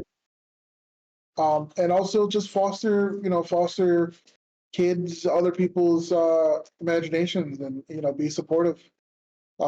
People have tons of stories to tell, including their own. I hope that somehow people will be able to experience those stories, and let's be supportive of our friends and on things that they like and the stories that they want to tell as well. So that's super important. Any last words from the library crew here? Hey, Yes, I raised my hand. I don't know why. you I raised did that. both. I'm Actually. gonna go ahead. I want to tag on what you were just saying that libraries are a great place for everybody to find other people that share their interests, that they're moving away from just information organization and providing information to people and education, and we're moving more into community and Mhm. collaboration and making spaces where people can get together and figure out solutions Yes. rather than saying, here's a book with the solution in it. Yep. So modern solutions for modern problems for your local library. Yep. Adapt, overcome. Yeah. So, Figure this out. Jordan, any last words? No, none come to mind. Okay. Yeah. I Mic mean, drop. roll for sanity. That's I guess Yeah. our last words. So, and for Fex, any last words from you guys?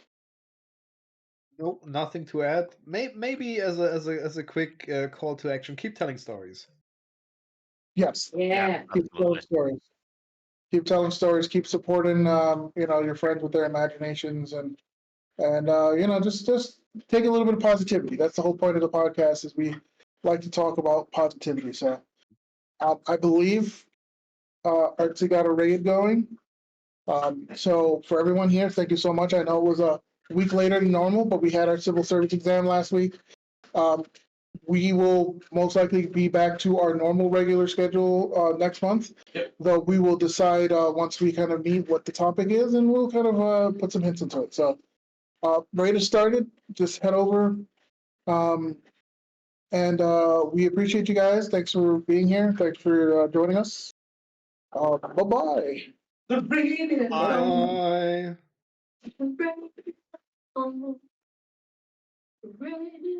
No, I kind of stood up and then saw what's going on outside the room here and went, Mm. It's what's happening. What am I missing? you'll see it when you get up. Oh, yeah. Kind of weird.